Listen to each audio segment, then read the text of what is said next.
Chapter 467. When the elevator reached the 56th floor, it was already 3:45 p.m. For Mountain Stream and all the artists from Ming Tang culture, this was the real battle preparation stage. They didn't need to think about practicing anymore.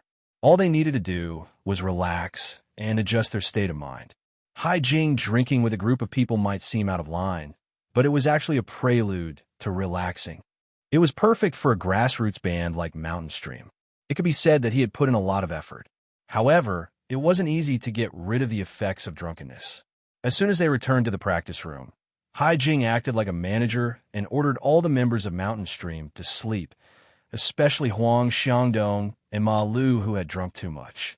Ma Lu's alcohol tolerance was fine. He just squatted on the floor and refused to get up. Huang Xiangdong, on the other hand, was extremely excited. He picked up his beloved bass and played an impromptu solo. It was rare that he was still in tune. In the deep sound, Hai Jing arranged methodically. The wake-up time is at 4:30 p.m. There are still 45 minutes left. You're all old drunkards and have taken drugs. There is enough time. I will arrange for the transportation of the instruments and send them directly backstage. For now, don't think about anything else. Have a good sleep. Wang Mo raised his hand. But Brother Jing, we are still missing one person. Hai Jing was stunned. Alcohol still had an effect on him. He didn't realize that the drummer, Shui Yi, had not returned yet. He reacted quickly. Don't worry about it. I will contact her. He said it lightly, but after 2 rounds of calls, Shui Yi did not pick up. No one could stay calm now. Without one person, how could they perform at night? Huang Xiangdong, who was still drunk, roared, I would have kept her 2 months ago. Emoya kicked him against the wall. Huang Xiangdong and Shui Jing had been a couple for a period of time, but they had broken up. Although their band was small, there were many messy things going on inside. In the midst of the chaos, Shui Yi finally picked up the 3rd round of calls. She said that she had just returned and would be there soon. Not long after, the door to the practice room opened. Shui Yi walked in. Her long hair was wet, and she was panting. Her face was bright red. From the smell of her breath, it seemed that she had drunk too. Huang Xiangdong glared at Shui. He wanted to say something to his ex-girlfriend, but he was also drunk, so he didn't have the qualification to say that.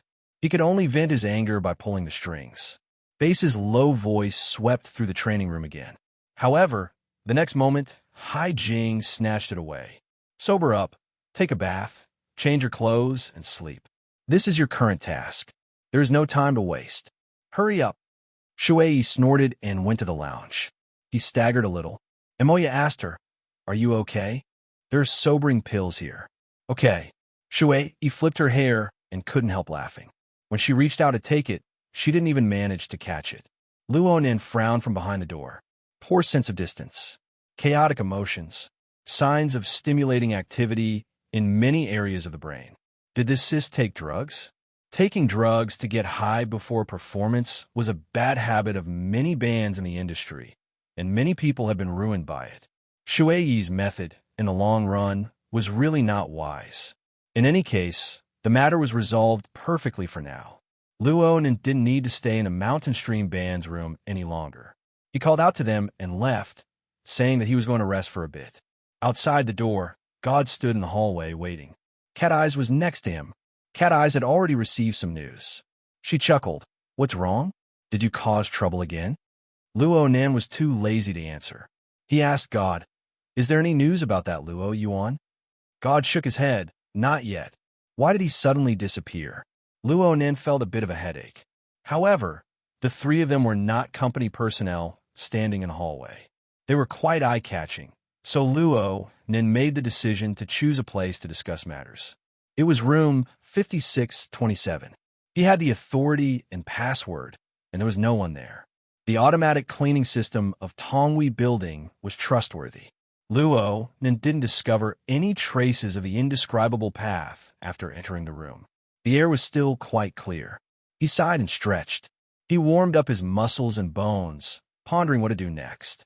God spoke up at this time. There's the latest information regarding that Luo Yuan. Have you found him? Where is he? No, we haven't found any traces of the target, but we have some clues regarding his identity. The society had never stopped collecting and organizing information ever since Luo Nan's warning. Fortunately, this Luo Yuan didn't seem to be a particularly low-key person. The three of them could access the psychic wave network, and the relevant information could be easily shared. God gave a further explanation. Luo Yuan, a vagrant of the wilderness. He's a relatively famous gene dealer. A nicer way to describe a so-called gene dealer was a gene merchant.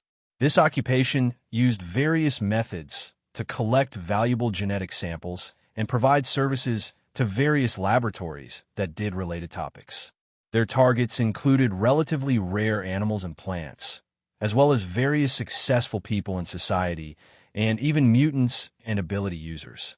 Cat Eyes sneered, "Dragons give birth to dragons, phoenixes give birth to phoenixes, and the son of a mouse can dig holes." This kind of thinking is quite popular right now. Many laboratories want to make some achievements on this path. It's a sunrise industry. Luo Nan was a bit puzzled. Since he's a gene dealer, he must be interested in some special genes. Who's his target? Cat Eyes and God cast their gazes over as soon as Luo Nan finished speaking. Me? Are you happy? If you're short on money in the future, you can make some money by selling genes. Luo Nan didn't know whether to laugh or cry. What's wrong with that? If he's really interested in my genes, can't I just pluck out a strand of my hair and give it to him? Or should I just spit on him? Also, he can go to the hospital. In today's society, genetic sampling was a physical examination program that existed from a young age. Every few years, the Public Welfare Department would go to schools and families to collect genetic samples to screen for various fatal diseases. There is also a common saying that the government did this in order to perfect the human gene pool and strengthen their ability to control society. In any case, the genetic information of a citizen was absolutely no secret to those who had the ability. There was no need to go against the Xia City branch. Cat Eyes clicked her tongue twice and shook her head. "Boss, you may be young, but don't treat ignorance as happiness, okay? Have you ever heard of the limit gene? Is that a word you coined? I don't help the society take the blame.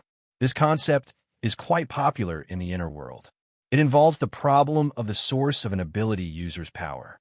There are quite a few people who believe that the source of an ability user's power lies in the strengthening and modification of the human body's original genes by their extraordinary abilities. The genes of the same person before and after their ability awakens will be different. Similarly, the genetic structure of the peak limit state will be different from the normal state.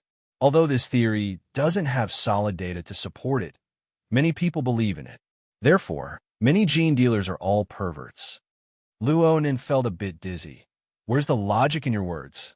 God explained in a deep voice from the side. A first-rate gene dealer is also a first-rate torturer. They use all sorts of methods to make their targets experience multiple states and stages. Finally, they are forced to the point of no return in order to obtain the most complete genetic sample. They can do this to mutants, and they can also do this to humans. Therefore, being targeted by a gene dealer is absolutely not an easy thing to do. Luo Nan raised his eyebrows, but he didn't say anything.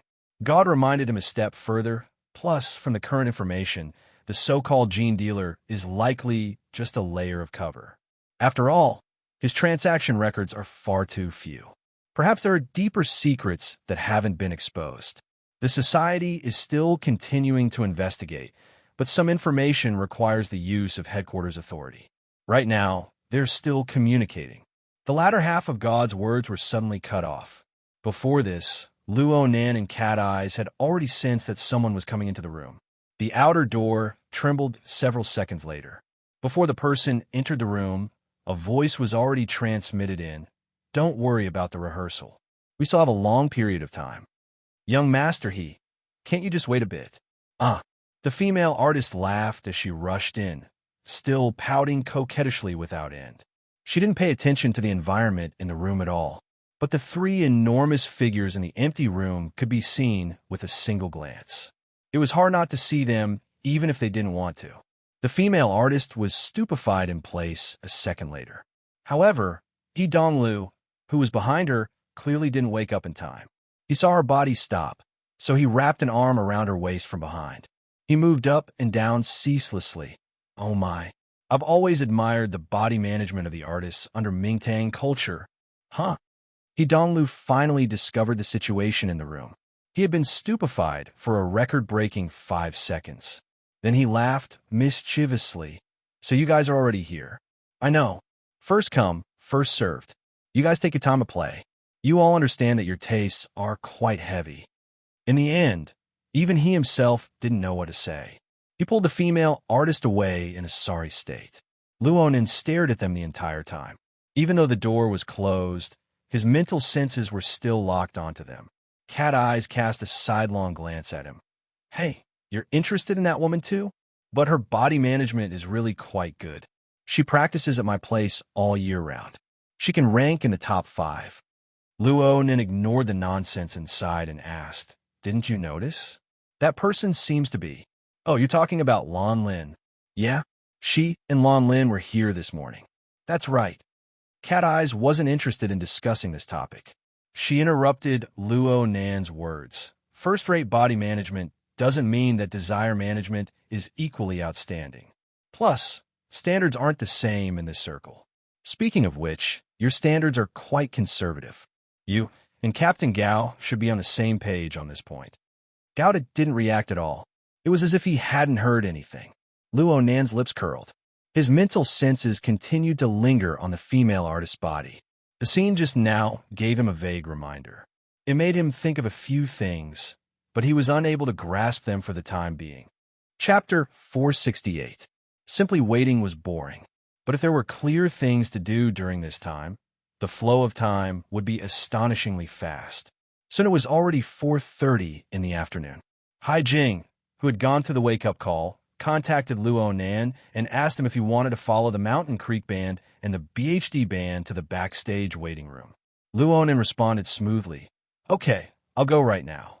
But God and Cat Eyes cast their gazes over the moment the words left his mouth. They didn't seem to agree with him. Luonan hung up the call. He felt a bit guilty, but he still asked, What's wrong? Cat Eyes chuckled. If the gene dealer's target is you, aren't you afraid that the several 100,000 people in the municipal plaza will be buried along with you, given your ability to stir up trouble?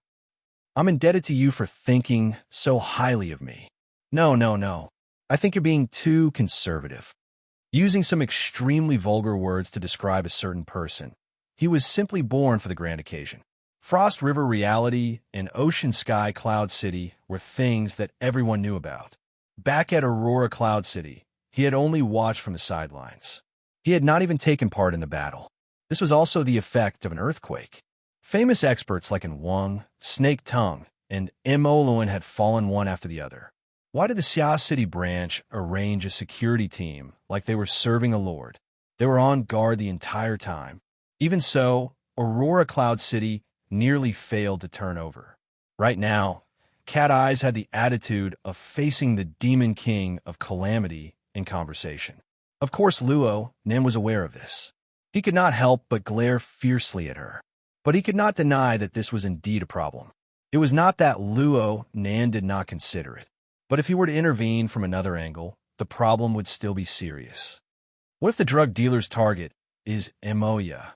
After all, he has been in contact with Emoya and the others ever since the Man City Music Festival. And from the trajectory of his actions, he has an extremely strong goal. Cat Eyes curled her lips. If his target is your sister, do you think that you two siblings will be able to reunite in Xia City? Luonan rolled his eyes and did not reply. See, I told you so. Boss, if, and I'm saying if, an assassin targeting you uses your family as bait to lure you into making a stupid decision, then his workload should be reduced by a lot. Right when Luonan was choking, God took the initiative to speak. If Mr. Luo is worried, then a relatively moderate countermeasure is this. Mr. Luo and Miss Moya will be separated. Our security forces can be appropriately divided. Chin Ikuan will be responsible for Miss Moya, and I will be responsible for Mr. Luo. Add Cat Eyes, and the people transferred over from the society. Diversion. Cat Eyes widened her eyes. Captain Gao, what kind of **T contingency plan is this? Do you think that the enemy someone provoked is the same terrorist you dealt with in the army? Cat Eye's evaluation was very sharp, but this did not mean that she cared about Luo Nan that much. She was just picking at him out of habit. God was not angry. He simply replied, "The security team must respect Mr. Luo's wishes. This is the first time I've realized that security work can be so humane. That's because Mr. Luo isn't a wealthy businessman with a big belly. When Vice President he arranged the mission, he mentioned that Mr. Luo has the ability to break free from security forces. If he doesn't cooperate, security work is just empty talk." God spoke up to this point, but he still added, "Mr. Luo has taken good care of us up until now." Cat Eyes giggled. "In other words, you guys are just waiting for him to blow up, right? Continuing to speak would just be bickering." God rationally shut his mouth and said nothing. Luo Nin knew that God had suffered a calamity because of him. He simply ended the topic. "I'll go meet up with Moya and the others first. Speaking of which, I'll just kidnap Moya and bring her home. Hee hee, pretend I didn't say anything. In any case, finding Luo Yuan is the safest method." He was just about to get up when Hai Jing called, "Nanster, it's a bit messy upstairs right now. It's not easy to arrange people. Do me a favor and leave the elevator open. If the main elevator isn't enough, then the backup elevator is fine." "Okay, got it, Brother Jing." Luo Nan responded as his mental senses directly covered the area. For the sake of secrecy, Mingtang culture had refused to use the public elevator when they reserved this floor. There was only one dedicated elevator and one backup elevator. There were at least 100 people on this floor, including artists, assistants, and staff. They were all gathered at this time, and they all had to rush backstage. Even though they had already considered the diversion, the elevator's usage rate was still extremely high. Luonin used his mental senses to scan the floor situation. He saw that there was a large piece of luggage being transferred in the direction of the main elevator. He simply gave up on using the elevator. His consciousness swam to the backup elevator. He saw that a group of people had just gone down, so he used his soul strength to interfere with the material plane and press the down button. Cat Eyes let out a long sigh. Mental interference with reality. Just use it on the elevator. Don't you hear the 100,000 ability users crying? The straight line distance between room 5627 and the backup elevator was at least 50 to 60 meters. Cat Eyes was barely able to track it. It wasn't that Cat Eyes couldn't press the button through the air, but she couldn't reach Luo Nan's level of lifting something heavy as if it were light. In fact, the vast majority of psychic ability users needed their consciousness to soak in for a long period of time to achieve a certain degree of resonance and fusion. Only then could they exert force. Cat Eyes was already a 1 in 100 talent among psychic ability users for her ability to realize her awakening. But her heart hurt when she compared her own methods to Luo Nan's. "Thank you for the compliment." Luo Nan stood up and patted the dust off his butt. He spoke to Gauda. "Captain Gao, I'll have to trouble you." Gauda didn't say much. He just nodded. It was quite interesting to say that the security team by Luo Nan's side were all taciturn, regardless of whether they were in charge or deputy positions. Luo Nan and Qin Ikuan had been discussing fighting quite a bit these past few days, so they were more familiar with each other. And Gauda was like this. Luo Nan had to admit that this kind of bodyguard was quite worry-free. He Wayne must have spent quite a bit of thought when she chose the members of his security team. Gauda and Cat Eyes wanted to discuss matters to take note of in their future cooperation, so Luo Nan pushed open the door and left first. He had just rounded the corner when a voice came from behind. "Hey, who's that?" Luo Nan didn't need to turn his head to know who it was. He hesitated for a moment before turning around. Sure enough, he saw a slightly plump woman. This was Shi Wei's assistant. It was because of her that Luo Nan transformed into a delivery boy this morning, causing quite a bit of trouble. Assistant Meng. Luo Nan finally remembered that he still had the status of a temporary worker at Mingtang culture. He immediately greeted her. "You've worked hard this morning. All right, what's your name again? You just arrived at the company, right? I've never seen you before." Assistant Meng's appearance was ordinary, but her personality was quite good. She wasn't the one who had Luo Nan run errands this morning. It was mainly because of Boss Wu. Luo then said his own name.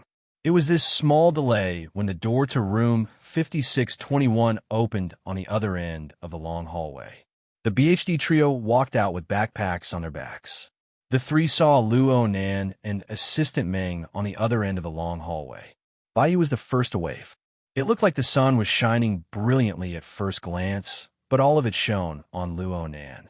Chapter 469. As they spoke, Yu Qin walked out of the room a bit late. She didn't forget to close the door. At this time, Baiyu had already rushed out a few steps. She quickly passed through the long hallway and pounced forward. She hugged Assistant Meng and started rubbing her face. Even though Assistant Meng was sturdy, she still staggered from the long-legged chick Baiyu. All she could do was push her down with a face full of disgust. I've been certified as an agent. Be careful that I don't ask you guys to come over and drink with those high-ranking officials and rich businessmen. Yeah, I have to be a bit more handsome. Baiyu giggled and didn't take it seriously at all. At this time, Shui Yuan and Clara came over to greet them. Though they weren't as exaggerated as Baiyu, they were quite close to each other. It could be seen that this Assistant Meng had a good relationship with the BHD group. Only Yu Qin walked straight to Luo Nan's side and bowed slightly. Mr. Luo. Luo Nan nodded in response, but he remembered something. I've wasted quite a bit of your time today. I think I heard Baiyu mention that you have an appointment tonight. I'm just watching a show with a friend. I'll be there when the time comes. Yu Qin took a deep breath, and her voice became a bit softer. Mr. Luo, do you want to come along? No thanks. I still have things to do. I'll probably leave in a bit. Luo Nan and Yu Qin chatted for a bit before he heard his name called. It started when Baiyu asked Assistant Meng what she was going to do. Assistant Meng said that she was going to buy something for Shi Wei. Let Luo Nan run some errands.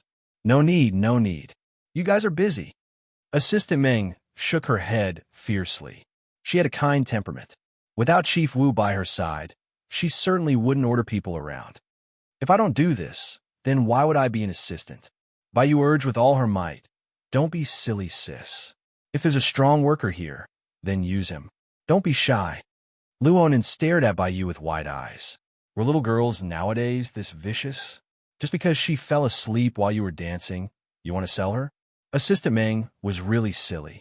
She didn't know where Baiyu's enthusiasm came from. She could only shake her head and refuse. Seeing Assistant Meng insist, Baiyu didn't push it. She chuckled and said, Silly sis, you're magnanimous. But this way, I don't have the face to speak for him. Huh? Luo Nan and Assistant Meng didn't understand. Baiyu stuck out her thumb and poked the back of her shoulder. This man can be considered a friend of mine. Apart from being lazy and sleeping a lot, there's nothing wrong with him. By the way, he wasn't late to deliver tea this morning, was he? No. The service is quite good. Yes, I can. That's good. You didn't embarrass me. As Baiyu spoke, she suddenly swung at Luo Nan's chest. It looked intimate, but the strength behind her swing was truly fierce. If it weren't for the fact that Luo Nan had put in enough effort to temper his muscles and bones, he might have gotten a chest ache. However, Baiyu acted as though nothing had happened. Her eyes curved into crescents as she smiled. In that case, Sister Meng, seeing that he is a competent lackey, can you satisfy his humble wish and give him an autographed photo of Sister Wei Wei? Meng's assistant was stunned for a second before she finally understood Baiyu's confusing thoughts. She immediately laughed. Aren't you tired of going around in circles? Baiyu blinked her eyes and acted cute. I'm not tired. I'm not tired. How could I be tired of talking to Sister Meng? All right, the autograph photo needs to be a bit more conservative. He might become a pervert after being provoked. Luo Nin didn't react. He still hadn't figured it out. What the hell is an autograph photo? What does he want with that thing? Assistant Meng had already agreed with a smile. No problem. No problem. It's worth it just because of your saliva, baby. Sister Meng, you're awesome. Also, if there's a congratulatory message on it, don't write this guy's name. Just write. Baiyu turned around and saw Luo Nan in a daze. She sent him another elbow. What's your cousin's name again? Oh, his name is M.O. Peng. Luo Nan finally understood. He did say that he wanted to get Shi Wei's autograph photo for his cousin back in the practice room, but that was just a random excuse. He forgot about it in the blink of an eye. He never thought that Bai would actually remember it. Assistant Ming laughed. Don't worry about the name. Luo Nan, you have my number. Send me a message later, and I'll ask Sister Wei Wei to sign it. Then I'll let you know. No matter what the nature of the matter was, Luo Nan needed to express his gratitude since Assistant Ming was willing to help him. He immediately bowed. Thank you, Assistant Ming. Don't leave anyone out. Bai tugged at Luo Nan and raised an eyebrow. What do you think? I'm a good friend, right? You're a good friend. Luo Nan gave a thumbs up. Honestly speaking, he was a bit touched. Even though this little girl's gossipy nature was quite terrifying, her merits were quite clear. The door to room 5627 opened once more at this time. Cat Eyes and Gouda came out, and the group met up in the corner. The BHD trio let out sighs of relief when they saw Cat Eyes. They were even pleasantly surprised. Bai was the one with the fastest mouth. She immediately shouted, Teacher, where did you go just now? It's not like I can replace you guys on stage. Since my teaching mission is complete, I can go anywhere. Cat Eyes answered casually and introduced Gao to them. You can call him Captain Gao. He's a professional security guard. If you guys are facing a calamity today, count on him for your survival. The BHD trio, Assistant Ming, and Yu Qin were all stupefied. 2 seconds passed before Clara, who had top-notch communication skills, sighed. She stuck her fingers into her hairline and laughed bitterly. Teacher Cat Eyes, I beg of you. We have a performance tonight. Oh, I wish you guys a successful performance. I wish you all the best. Cat Eyes beamed as she wrapped her arms around Bai and Clara's shoulders and led them forward. The atmosphere was thrown into chaos by Cat Eyes' casual words. But Luo Nan knew that Cat Eyes was pressuring him, warning him not to go and cause trouble. Calamity? Should I clear my name or not? Luo Nan originally wanted to go to the Mountain Creek Band's room and meet Imoya face-to-face. But Imoya sent him a message a step earlier, saying that they had already left the room and that they could meet up at the elevator entrance. Okay, we'll head over first. Luo Nan responded. He didn't forget to remind Assistant Ming. Let's go to the backup elevator together. The main elevator is currently transferring luggage. It won't be free for a while. Assistant Meng smiled and nodded. Before he could say anything, Bai turned around and shouted, Did you reserve the elevator? I did. Then why aren't you guarding the elevator doorman? What if someone else takes it? The last wave hasn't even reached the ground floor yet. As long as you don't talk nonsense, you'll definitely make it. Bai wasn't polite at all. She turned around and sent another hammer swing, but this time she missed. Playing around with a beautiful young lady felt pretty good, but Luo Nan was destined to not have much leisure time today. He had only walked a few steps when he received another message from Peony. Perhaps it was because Luo Nan had seen through Peony's drunkenness today, but this elite woman, who always had her own opinions, no longer needed to put on airs. She would look for Luo Nan to communicate with whenever she had something to do. This time, she simply came to complain. Trigate security has been investigated. All monitoring work has been banned. The Xia City branch. You know about it, right? Oh, the Wilderness Explorers Society. You know about it. I'm talking about the Xia City branch. They made a big scene. I don't know what's gotten into them, but they didn't hesitate to mobilize their military and political connections to take over all security work around the municipal plaza. They're sifting out sand right now. Really? Luo Nan subconsciously turned to look at God when he heard this. He inquired through the mission window of the Psychic Wave Network and confirmed that it was indeed the Society's handiwork. Why is it so big? It's an order from above. I don't know the specifics. The short conversation on the Psychic Wave Network ended. It was hard for Luo Nan to not feel a bit guilty when facing Peony again. He grunted a few times in agreement, practicing all the tones and words he knew. In the end, he feigned concern. The search work has been stopped. Definitely. Communication will take some time.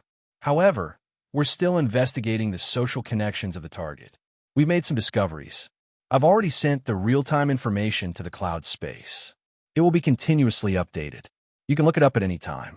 A call came in just as they were talking. Peony swept a glance and picked it up in the first instance. Through Ink's perspective, Luo Nen could see the lines between Peony's brows and eyes curl. Her originally free and easy charm instantly turned exquisite and gentle. "How are you? Are you in a good state? Hey, is it appropriate to multitask?" Luo Nan felt that he had fallen into an awkward state of being miserably ignored. He was just thinking about whether or not he should end the call. A group of people had arrived outside the spare elevator in the office building. On the other side of the corridor, Hai Jing and the Mountain Creek Band came over with bags of various sizes. The two sides just happened to bump into each other. On the other side, Emoya was also on the phone. She was probably talking to a friend.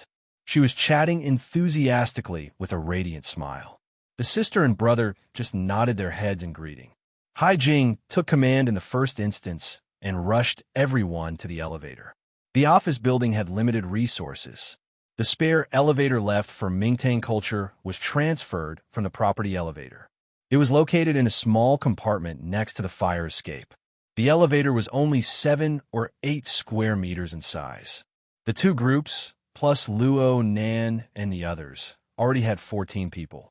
Their luggage was more or less stuffed to the brim. As a security personnel, God instinctively furrowed his brows when he saw so many people crowded together.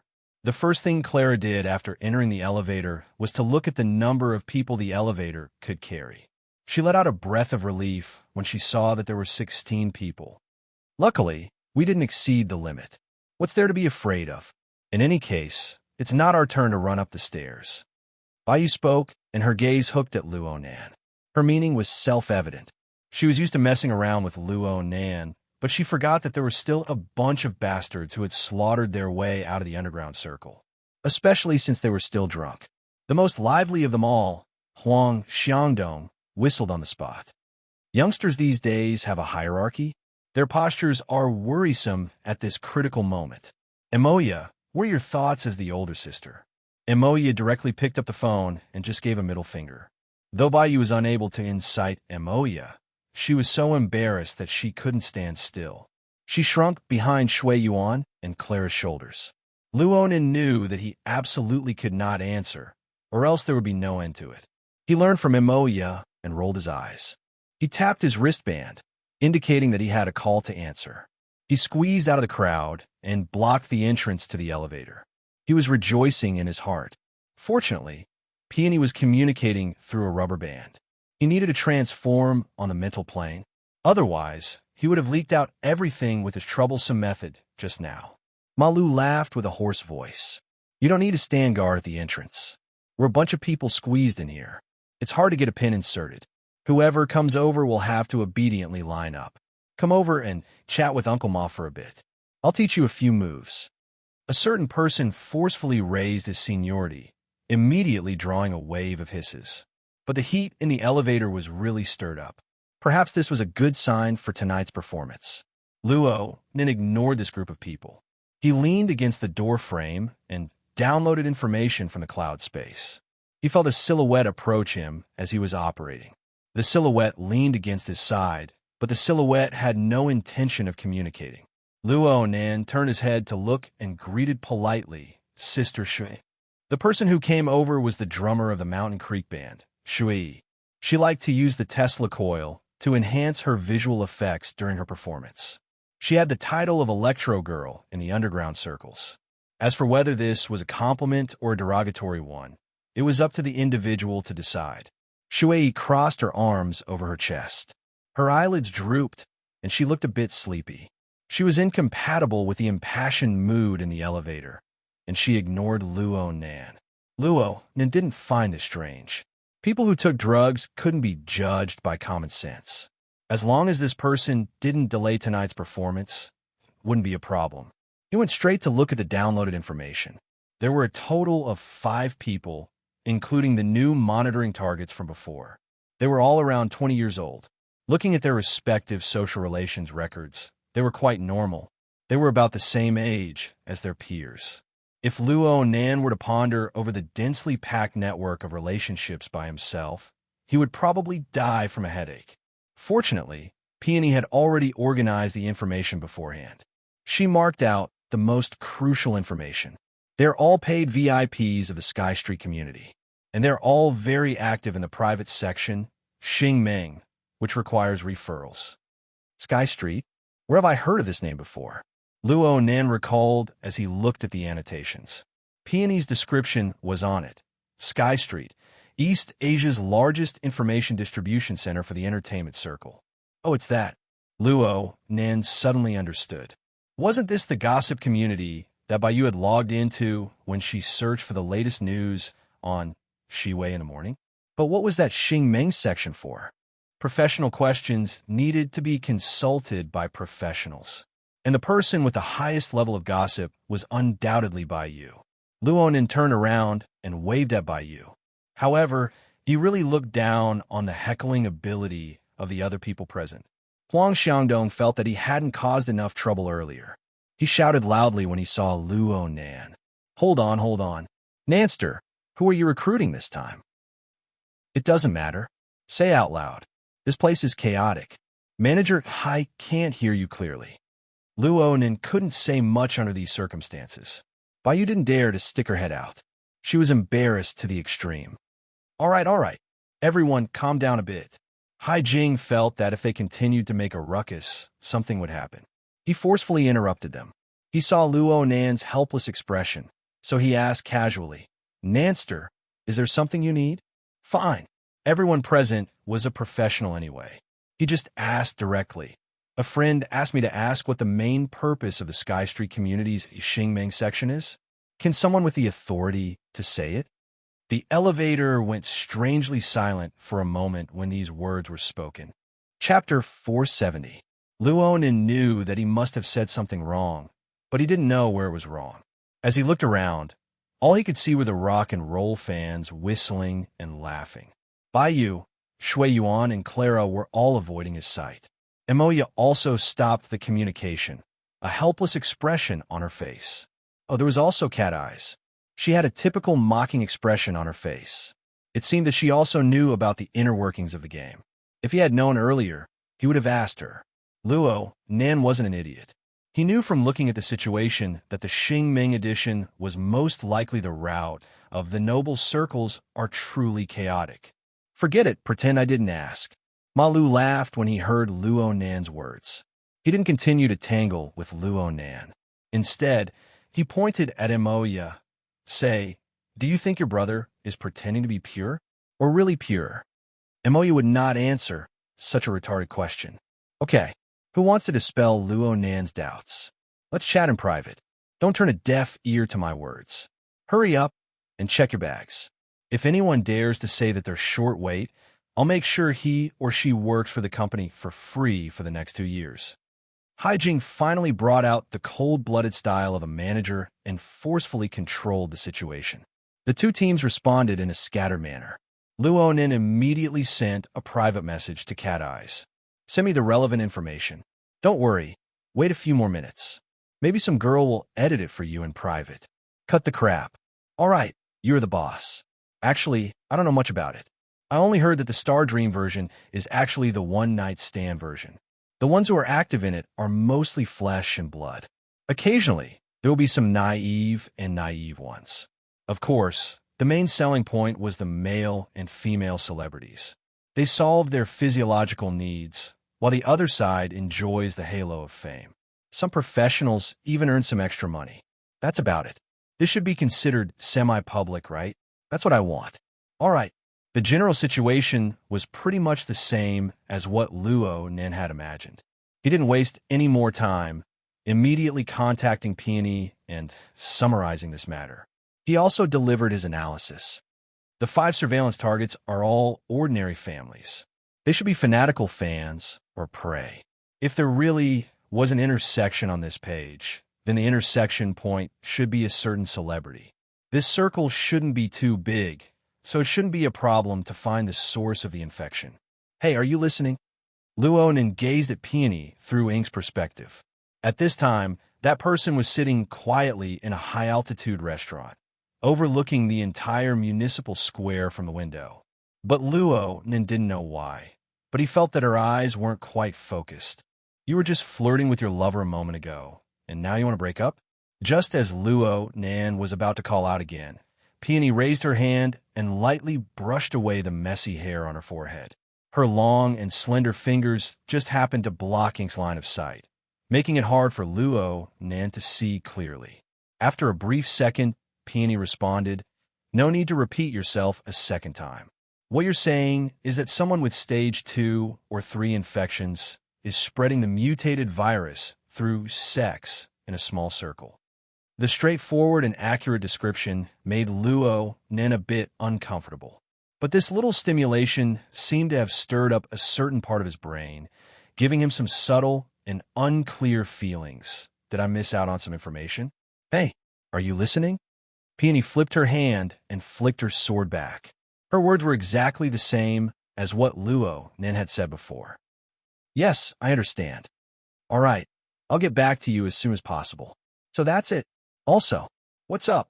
Peony cast her gaze outside the window. Her gaze just happened to meet Ink, who was hooked onto the windowsill. It was unknown when her eyes, which had been overflowing with light, had condensed once more.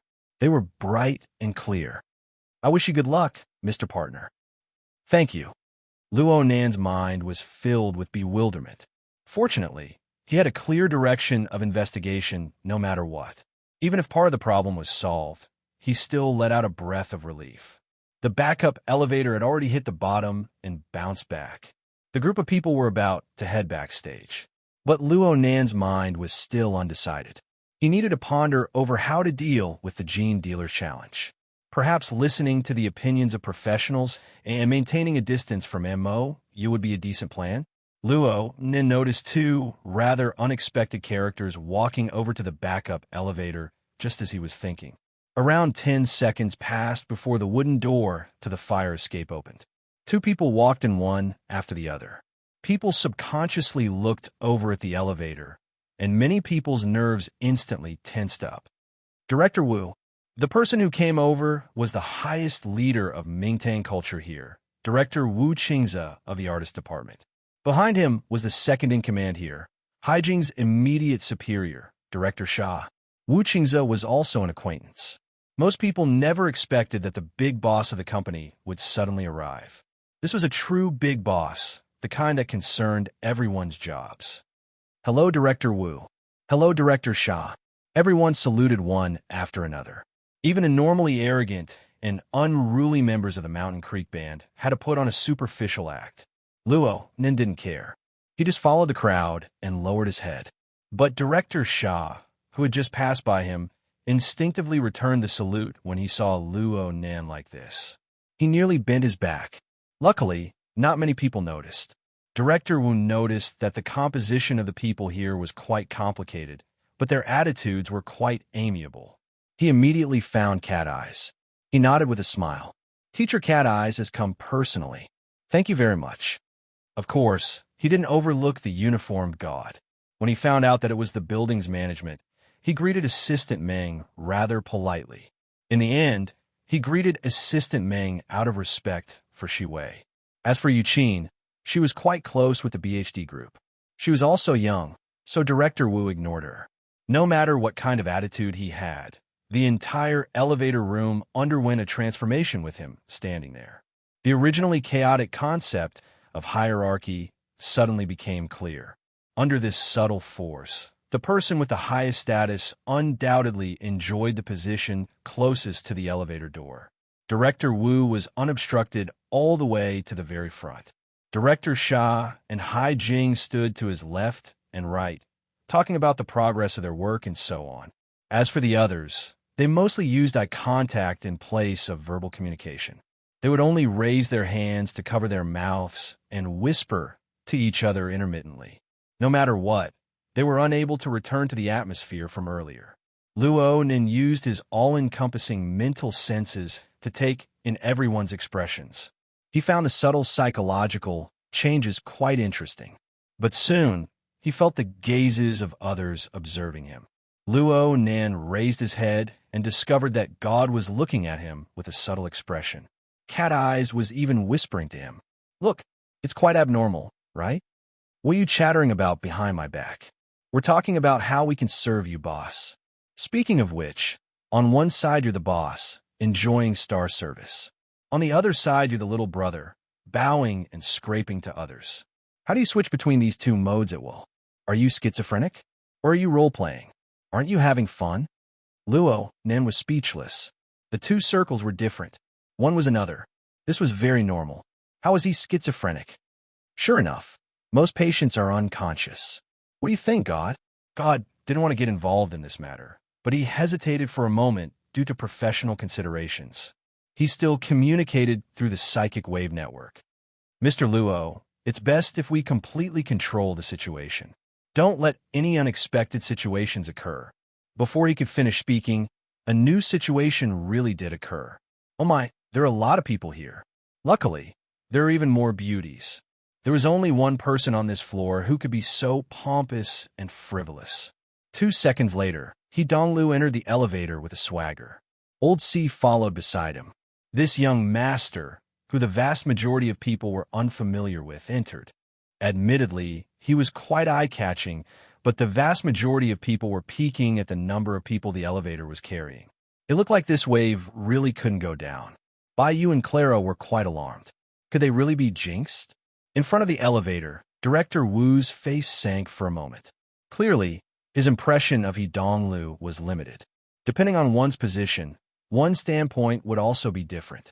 From the perspective of Director Xia, being able to use the company's resources to exchange for personal benefits was already the most ideal situation.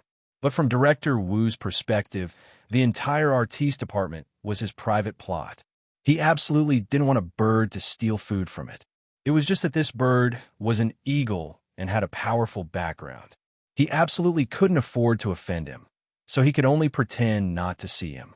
Everyone would be quite embarrassed when encountering this sort of chance encounter situation. Director Wu adjusted his mentality a bit, and a smile reappeared on his face. He turned around and took the initiative to greet He Donglu. Young master, it's been a while. He Donglu walked straight to the elevator door with Old C clearing the way. He responded with a chuckle. Everyone's busy.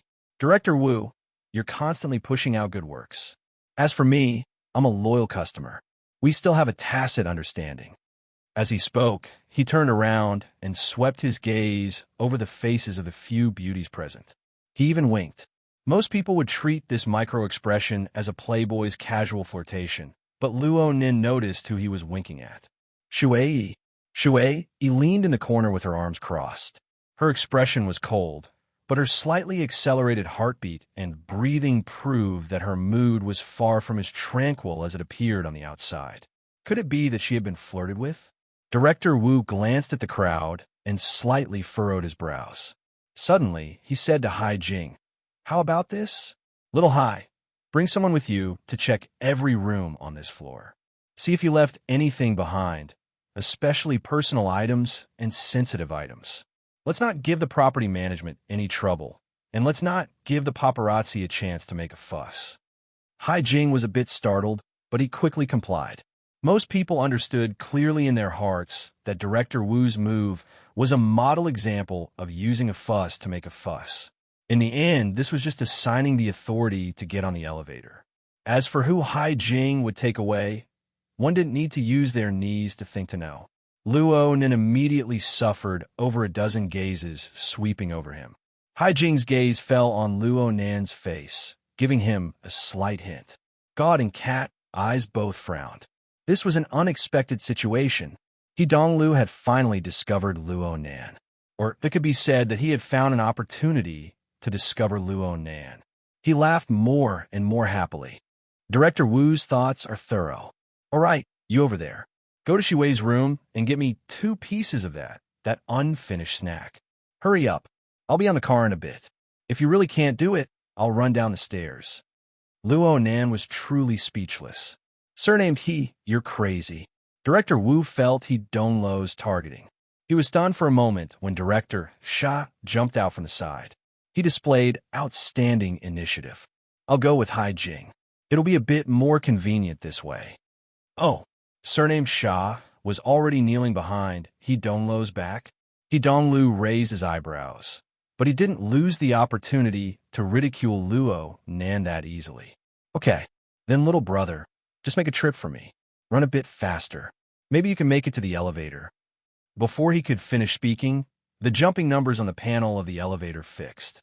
After a long back and forth, the elevator finally got into position and an electronic sound rang out.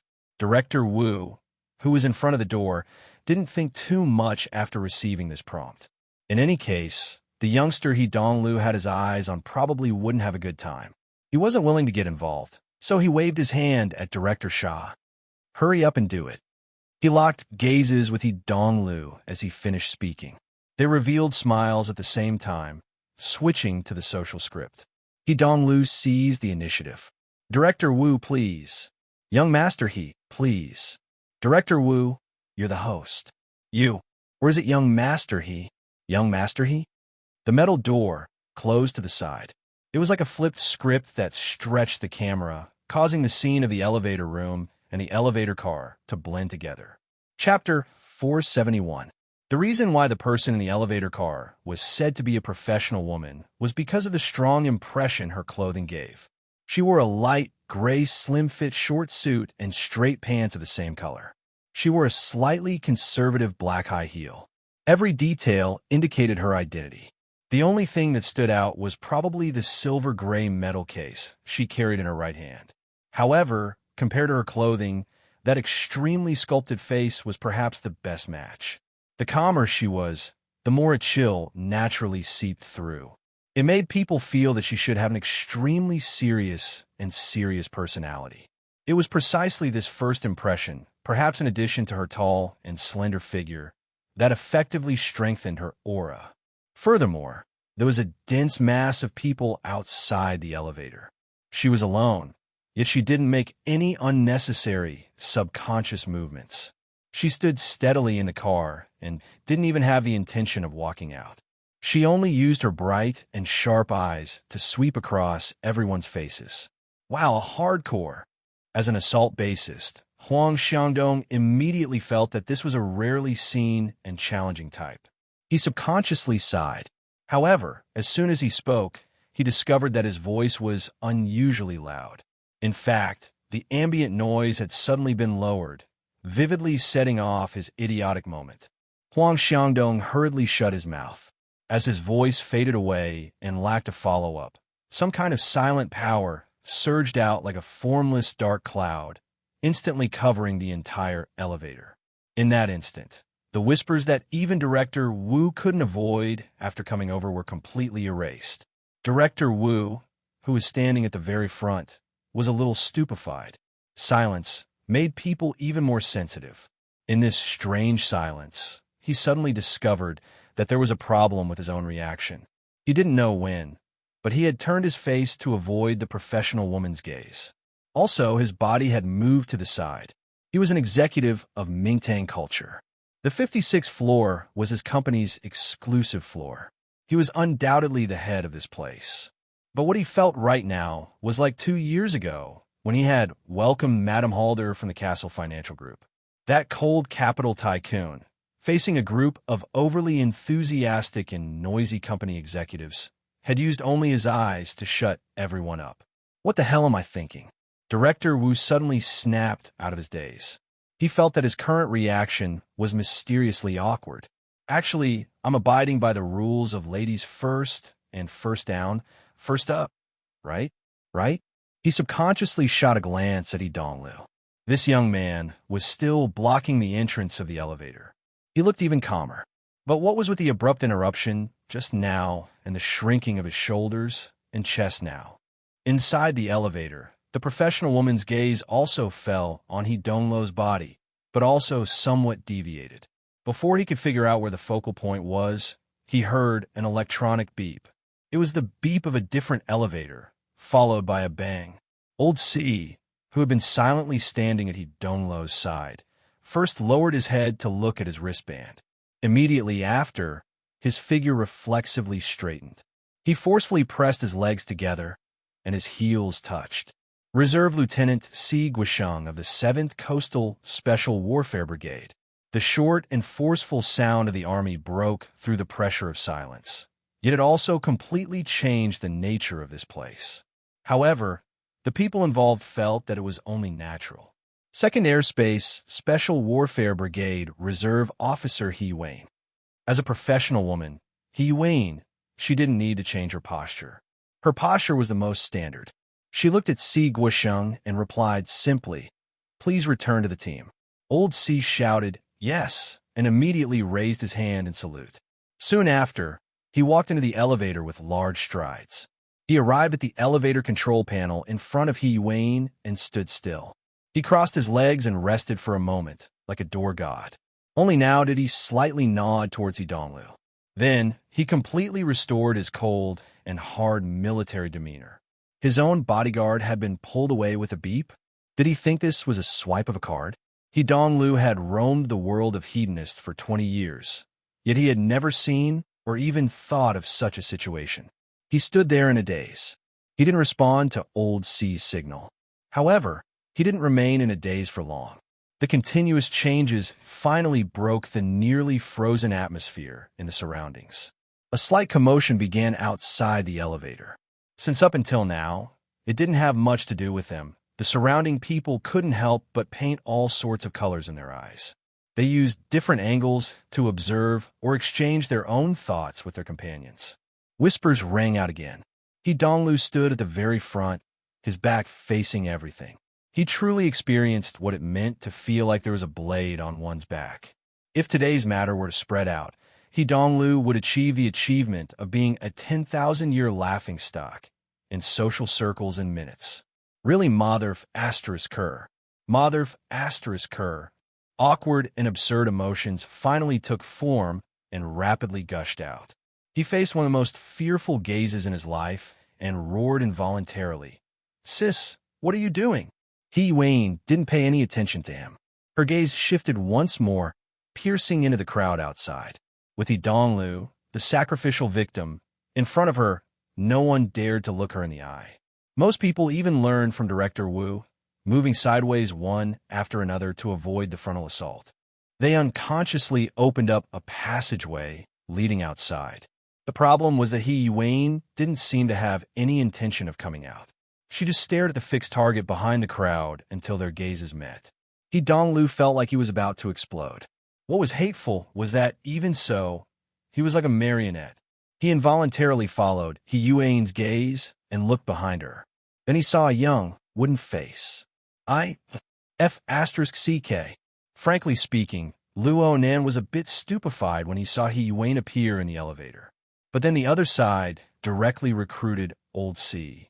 Outsiders were muddle-headed, but he, Cat Eyes, and Gout Duh, who were directly involved, had clear minds. The situation had escalated, and it was extremely serious. Otherwise, with the resources of the society, how could they possibly find external help at the last minute?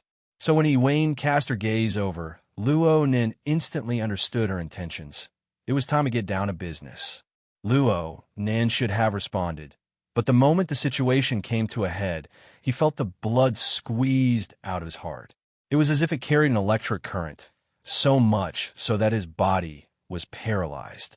Correspondingly, countless electrical signals and chemical signals were transmitted and changed within the neural network. When these complex and subtle stimuli were integrated, they formed a relatively clear emotional color. Among them, the majority were actually restlessness and resistance. So Luo Nin didn't achieve an instant reaction like Old C. Instead, he maintained his silence. Cat Eyes and Gauda seemed to be a bit surprised by this. They both turned their gazes over. Luo Nan's facial expression didn't show, but the more gazes focused on him, the more intense the agitation in his heart became. "This is embarrassing. What are you afraid of? Is there something here that you're afraid of?" Actually, there wasn't. If there was something, it wouldn't be any substance. It would be some sort of metaphysical thing. Luo Nan's attention shifted slightly to where Moya was. Even without using his eyes to observe, he knew that his older sister was observing He Wayne. She was quite interested, following He Wayne's line of sight in search of the next explosive target. She treated herself as a spectator, but she didn't know that there was a close relationship between the newcomer and her cousin. Originally, the two circles didn't intersect. Or it could be said that Luo Nan had always been careful to maintain the distance between the two circles. But at this moment, because of this sudden incident, the inner world and the original social circle came into direct contact, silently intersecting. Only then did Luo Nan suddenly discover that there clearly existed some sort of irreconcilable conflict between the two. This conflict was precisely the source of Luo Nan's fear. There should be a deeper meaning to this, but Luo Nan was unable to make sense of it in a short amount of time. He only knew that he had to make a choice. It wasn't up to his heart. He had to consider many, many things. Since this was the case, the answer was actually placed right before his eyes. Perhaps the moment Wayne opened her mouth was the beginning of the collapse of the rhythm of life that he worked so hard to maintain. Luo Nan couldn't refuse, but he also wasn't willing to take the initiative to break it. He could only listen to the arrangements of fate. Outside the elevator door, Donglu had enough of this treatment of being completely ignored. He turned his face to face Wayne. He was so angry that his hands were already trembling a bit. You really think of yourself as a secretary? I'm your little brother. Excuse me. Huh? Wayne's eyelids were slightly drooping in the elevator car. She temporarily cut off the gaze that had a clear direction. When she opened her eyes again, she walked straight outside, pushing aside a close blood relative who was blocking her way. Old C followed in silence. Donglu staggered outside, and the people behind him split open like waves, causing the already faintly forming passageway to become even wider. As for the end of the passageway, it was still a bit blocked. Luonin was right there. Wayne walked past Director Wu's position in 2 steps. Her feet didn't stop as she quickly gave instructions. The security bureau is working. Send 2 people from your company to follow. If there's anything you need, please cooperate. Damn, I finally understand what's going on. Director Wu still had a bit of doubt in his heart, but young master, he had called her sister twice. Even if he had doubts, he had to suppress them. He faced Yuan's back and said, "Okay." Then he was a bit hesitant. Who should I leave? Director Shah had a flash of inspiration at this time. He volunteered once more. Director, I'll bring someone with me. That's fine. Talk less and do more. Keep in touch at all times. Director Wu's head was swollen from the series of matters. He also knew that this matter was related to the Security Bureau and that it was best not to blindly meddle with it. He was disinclined to think too much, so he agreed to Director Shah's suggestion. Then, little Luo, follow me. Director Shah's gaze drifted over to Luo Nan as he spoke. He saw that Luo Nan's reaction was calm, and he knew that he had gambled correctly. He clenched his fist in secret. Wayne just happened to brush past Luo Nan at this time. Gowda reacted quickly. I'm the building's property manager. Follow me. Wayne nodded imperceptibly as she spoke. In fact, she was pointing at Luo Nan. Luo Nan let out a sigh of relief. He even had the time to give Emoya a reassuring gesture before turning around to follow. Right after he turned around, his face inexplicably heated up. Wayne led the group of people through the safety passageway very quickly, disappearing from everyone else's line of sight. Most of the people in the elevator were still in a daze. Cat Eyes leaned against the doorframe and scratched her chin. Hey, the reasons are so abundant. What should I do? Chapter 472. Thank you, Sister Wayne. Luo Nan expressed his thanks to Wayne in the first instance after entering the long corridor. He was clear in his heart that Wayne's original plan was certainly not like this. Following the rhythm from the beginning, directly bringing him into the elevator was the most reasonable judgment. As for why it became like this, the reason, Wayne, you're asking for it. Donglu, who was already rambling incoherently, caught up from behind. He roared loudly from far away. This complete loss of composure attracted the attention of a few rooms on the floor. The artists and staff who had yet to leave stuck their heads out to take a look. But very quickly, they met Manager Shah's fierce gaze, and they immediately stopped and closed the door to protect themselves. However, Donglu's brain had already been fried by the flames of anger. He chased after Wayne, wanted to pull Wayne's arm and demand an explanation. Old C had no choice but to hug him when he saw that he was so irritable, but he didn't know how to stop him. Luo Nan was a bit embarrassed when he saw this situation, but he heard Yi Wayne say, "Don't get distracted. Let the security personnel handle these chores." Just as he finished speaking, God had already walked to He Donglo's side. He extended his hand and took out a small and exquisite spear-like object, aiming it at He Donglo's neck. F***CK. He Wayne, that's enough. Upon seeing this, He Donglo's eye sockets were about to split open. He struggled even more frantically. However, Old C didn't have the slightest intention of letting go. As God pulled the trigger, anesthetic drops were injected into the skin on the side of He Donglo's neck. In less than 2 seconds, the world became peaceful. He Wayne swept a glance. "Settle them down." Old C pondered for a moment. Only Shi Wei's suite was considered convenient and easy to take care of. He excused himself to He Wayne and carried He Donglu inside. The others were still fine, but Supervisor Sha was already dumbfounded. This officer He Wayne could really be said to be iron-faced. She didn't even care about her own brother's feelings and treated him like a passerby. Just as he was thinking about it, someone behind him suddenly laughed. The secretary really treats the boss to relieve his worries and doesn't avoid his in-laws. But aren't you spoiling him too much? Cat Eyes found a random reason to get away and followed after him with the sound of her high heels clicking. To her question, He Wayne did not answer. Cat Eyes was unwilling to forgive him. Just now, we directly pulled him downstairs and met up with the security team. Everything would have been fine and dandy. In the end, things ended up like this. Don't you think it's funny when you put all your actions together? She directly pointed out the crux of the matter, causing the situation that had been eased with great difficulty to return to awkwardness.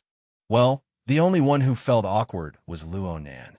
Luo Nan knew that Cat Eyes seemed to be targeting He Wayne, but in reality, she was seizing the opportunity to take revenge.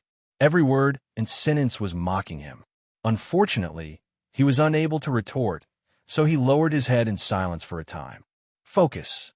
Only now did He Wayne open her mouth.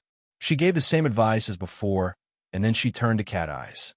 Since you were born human, your family and the impressions of your family are very important. For some people, they're more important than others. TSK, it sounds sweet. He Wayne asked in a flat tone. If because of this kind of problem, it causes my mind to be distracted, my condition to be bad, and when I encounter trouble, what should I do? Since you're here, and the security team, in this environment, do you trust the security team more? Or do you trust yourself more? Hey, Captain Gao is still here. Gaoda's face was expressionless. In the face of true trouble, the security team is only there to share the pressure, to check for weaknesses and make up for loopholes. I know you guys have military backgrounds, so there's no need to show solidarity here, right? Cat Eyes rolled her eyes. And then, you guys are going to act according to his temperament? He Wayne turned to look at Luo Nan. Harvest and effort are equal in principle. One more layer of change, one more job. This will consume even more mental strength. I believe that Mr. Luo has already made preparations. Luo Nan watched He Wayne and Cat Eyes communicate from the side. He already vaguely understood the reasoning within, but he was unwilling to speak at this time, so he remained silent. He Wayne didn't mind. She turned to Manager Sha and said, "We need an empty room. Right now, most of the artists, assistants, and staff on this floor were heading backstage. Finding an empty room was the easiest." Even so, Manager Sha was still very nervous. A thin layer of sweat appeared on his forehead. He used the authority control software to confirm repeatedly before finding the closest room. 5610. This room is a bit small, but it's always been in use. It's clean. Manager Sha opened the door and invited the group inside. He wanted to follow along, but he was stopped by Gauda. "Boss Luo." Manager Sha instinctively wanted to know Luo Nan's attitude. Even though this young man seemed to be lectured to the point where he couldn't raise his head, wasn't this the same situation in the elevator in the morning? When all was said and done, the one who gave him the greatest mental shock was this seemingly obedient young man. Luo Nan felt Manager Sha's fearful and expectant emotions, and he turned to give him a glance. There's nothing else for you to do. Go do what you need to do. Manager Shah let out a long sigh of relief. He nodded and bowed as he withdrew. Si Guisheng had also settled Donglu down at this time and hurried over.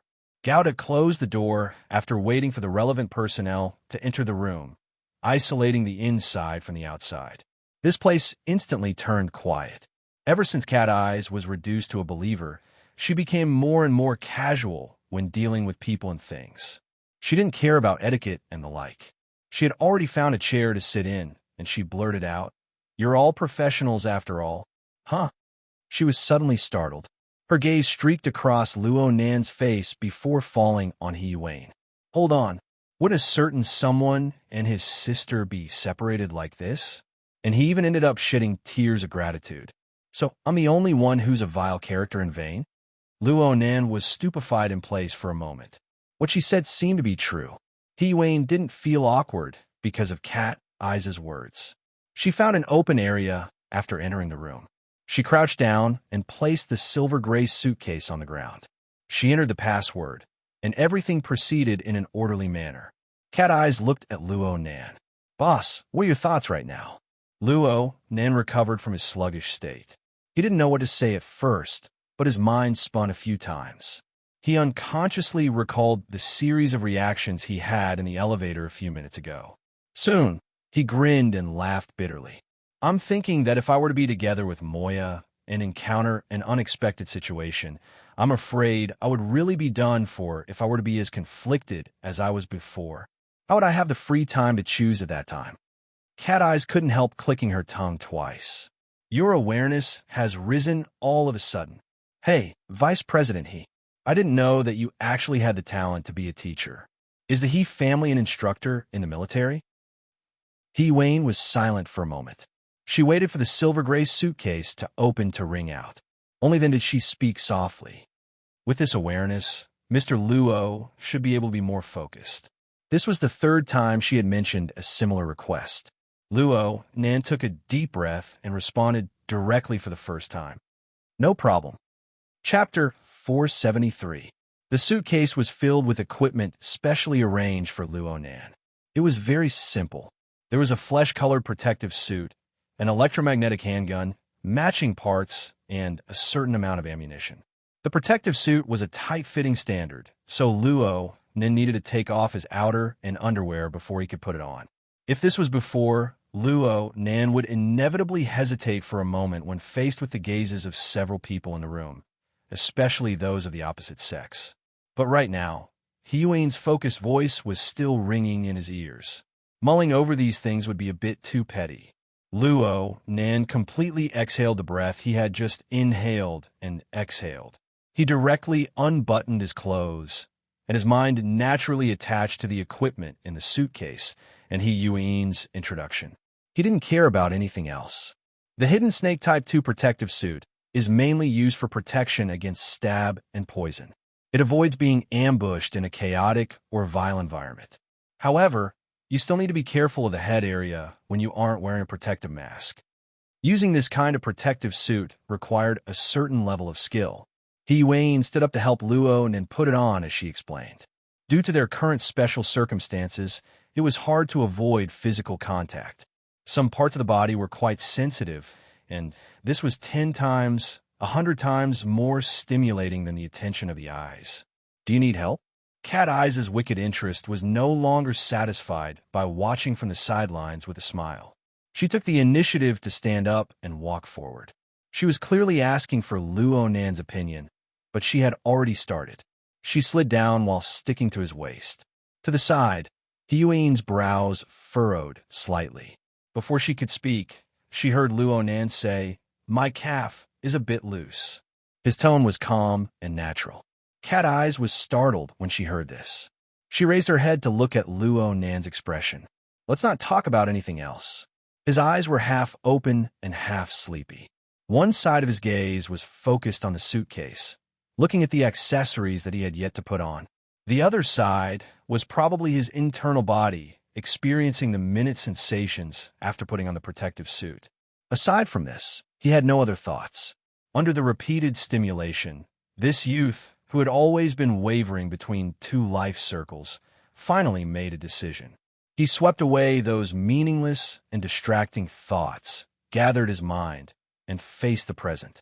It was fine for others, but Cat Eyes, who had long since become a member of Luo Nan's closed system, could clearly feel the power bursting forth from the core region. The majestic psychic pressure formed from this slowly covered every region of the system, regulating all sides and bestowing order. Cat Eyes was too close to him, to the extent that she didn't even have the time to digest it. Her heart felt stifled. In her daze, she came to a realization. Her boss's hesitant human heart gradually faded, and his ruthless mind stepped forward to weave a new set of order that was most beneficial to the current situation. Once this order was formed, any countercurrent that attempted to break through would need to have sufficient awareness. Cat Eyes hesitated for a moment. In the end, she bent her knees and half knelt. Her knees touched the floor lightly in order to maintain her balance. Her fingers were separated by a layer of protective clothing as she touched Luo Nan's calf muscles. "Is it here?" Luo Nan's voice grew quieter and quieter, above your heels.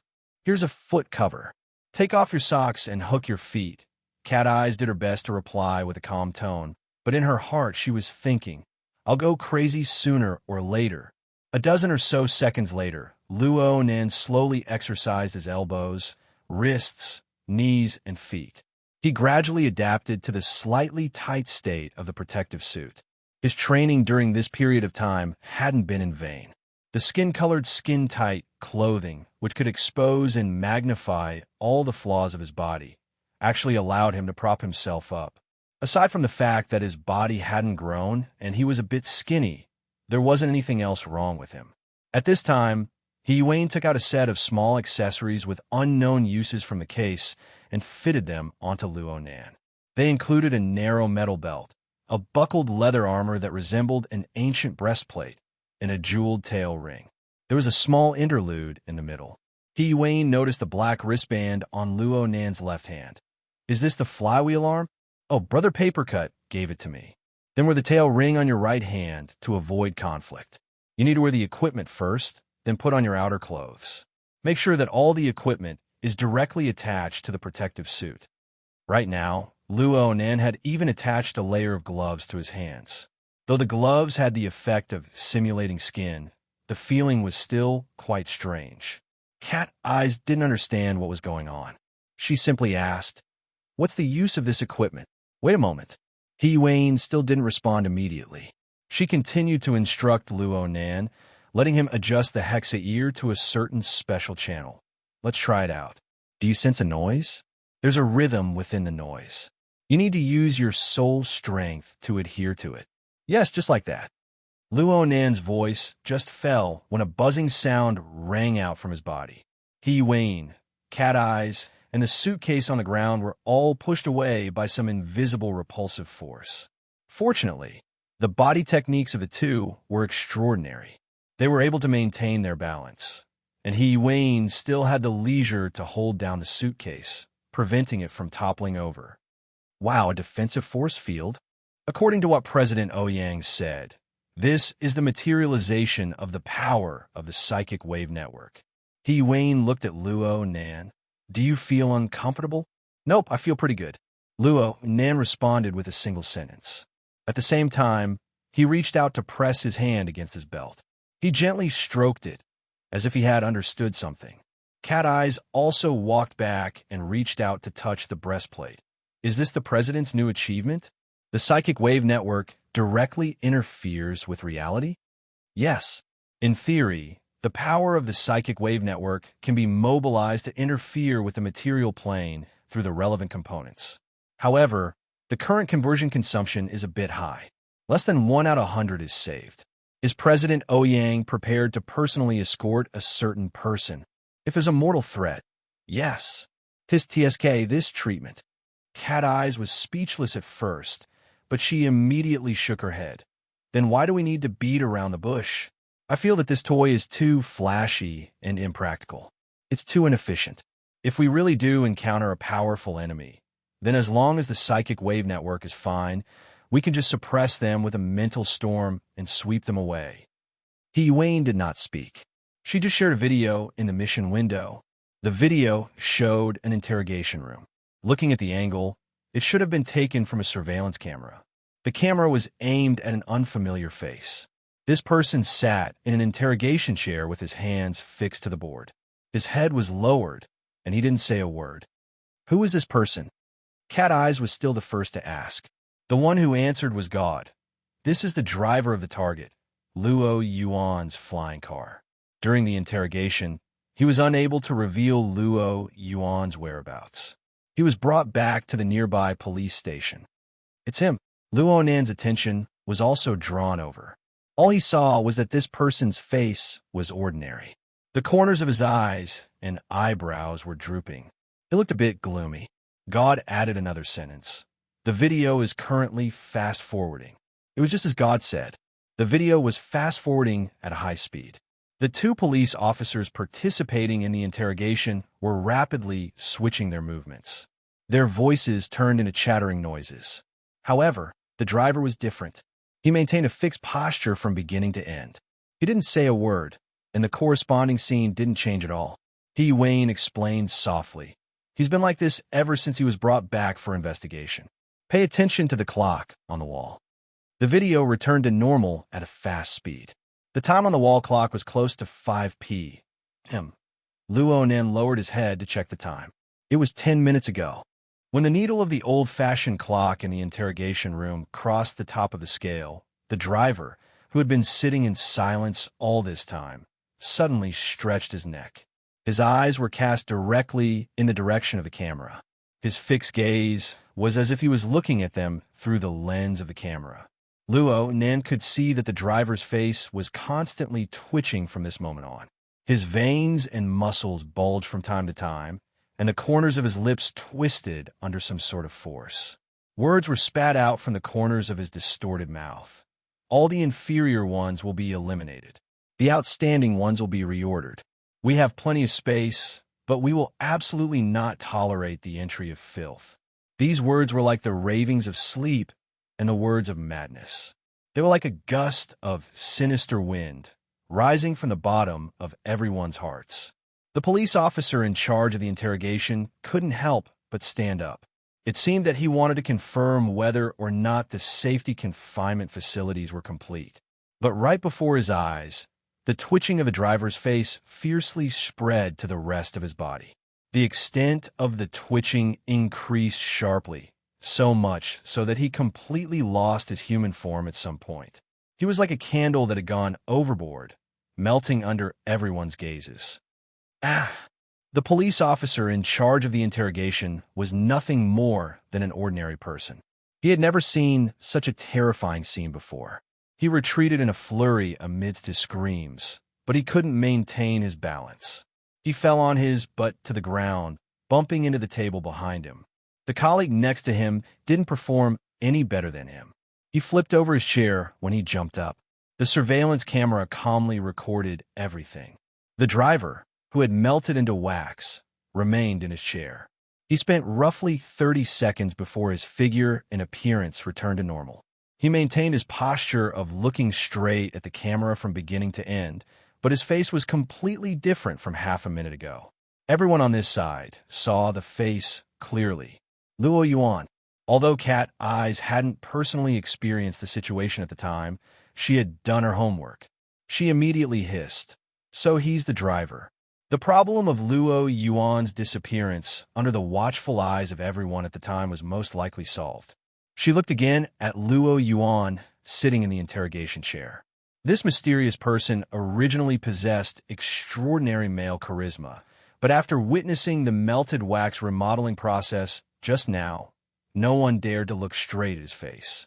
At this time, the security personnel outside had already rushed in. There were also ability users from the society inside. Under such circumstances, Luo Yuan still faced the camera. He spoke in a manner that was neither hurried nor slow. "No matter which one it is, I will find it. I will break the old and innovate with you."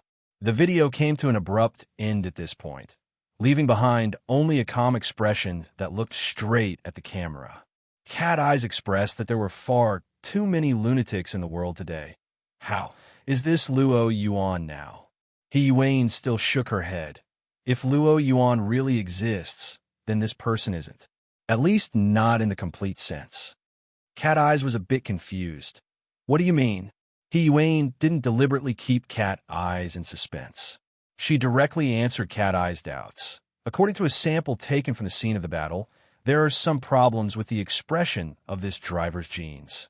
Although we still have to wait for the results of the test to come out, our initial conjecture is that this person may be a special life form that was rapidly produced through asexual reproduction. Moreover, he possesses extraordinary strength. Chapter 474. Cat Eye's confused state was delayed for a full 2 seconds. Only then was she able to force the corners of her lips to form a smile. Ability User Clone Body. All right, a great discovery of creation.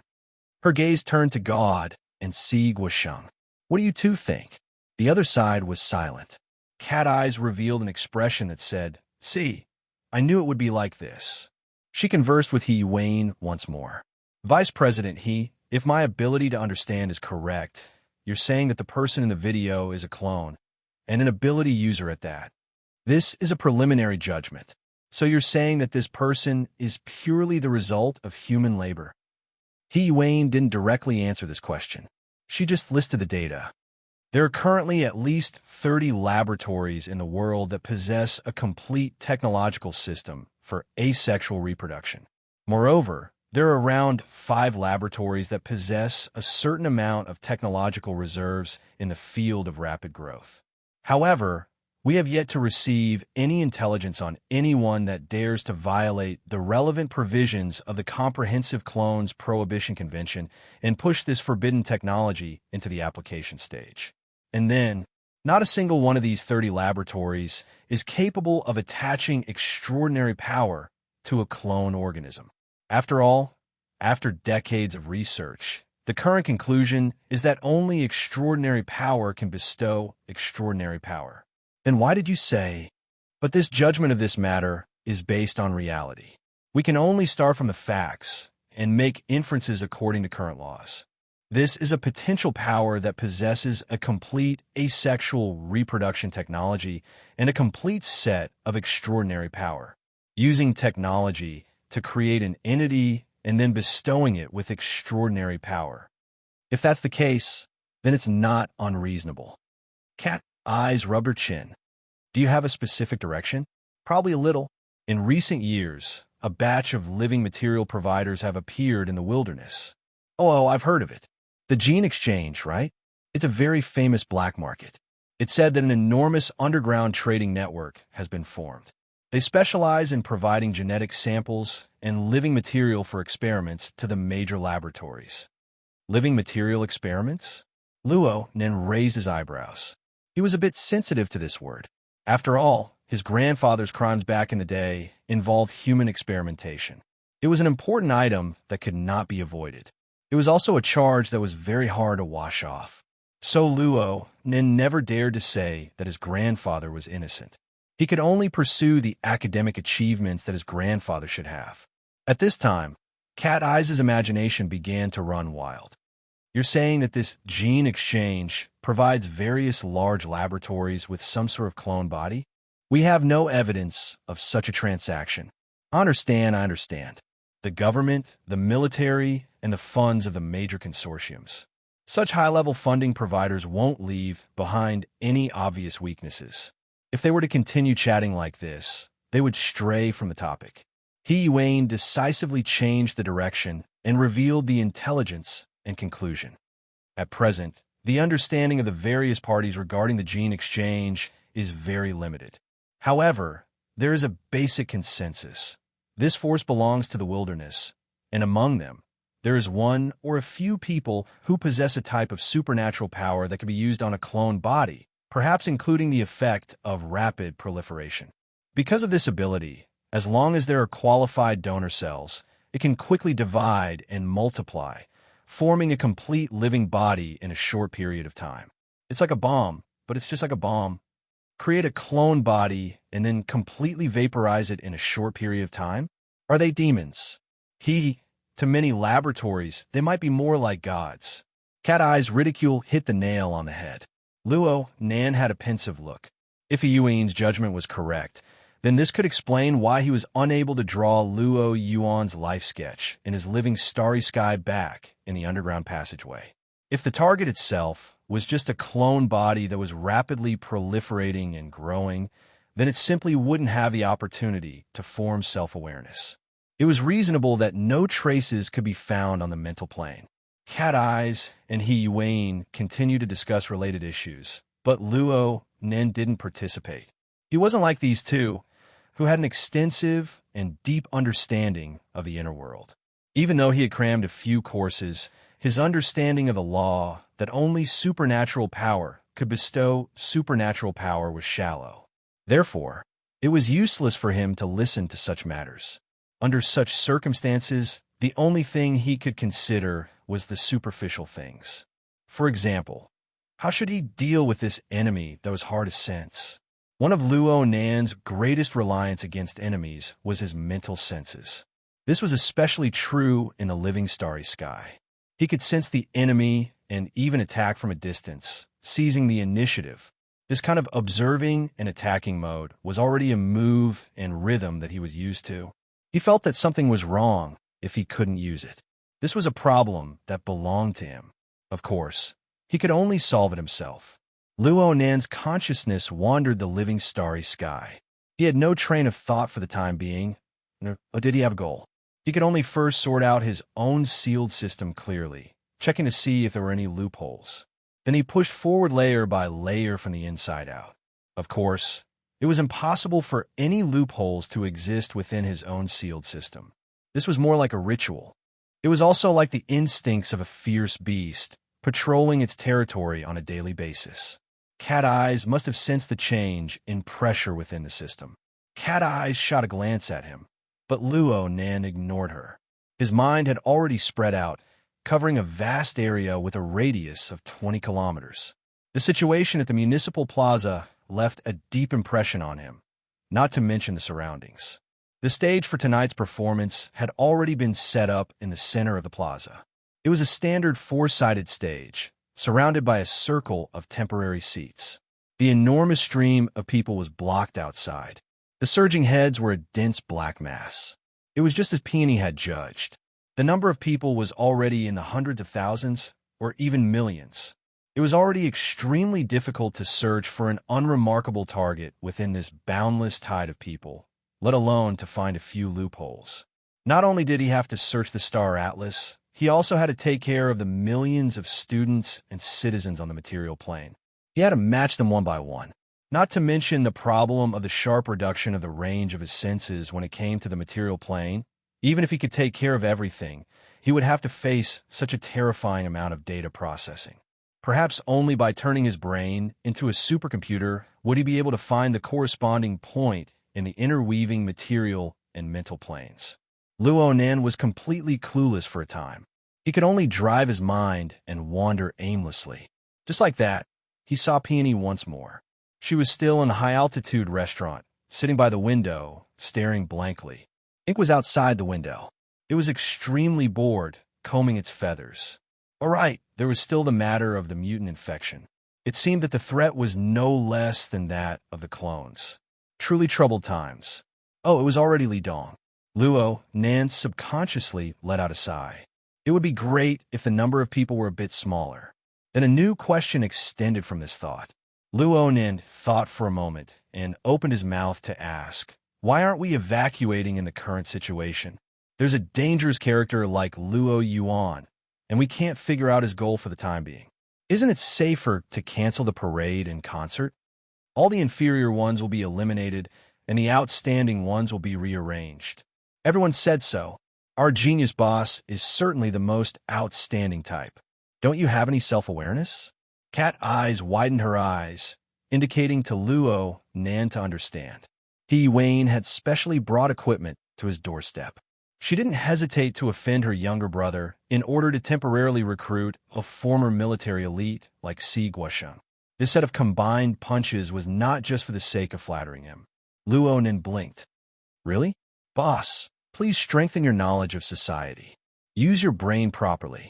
Cat Eyes was in a bad mood because of Luo Nan's inexplicable inspection in the living starry sky.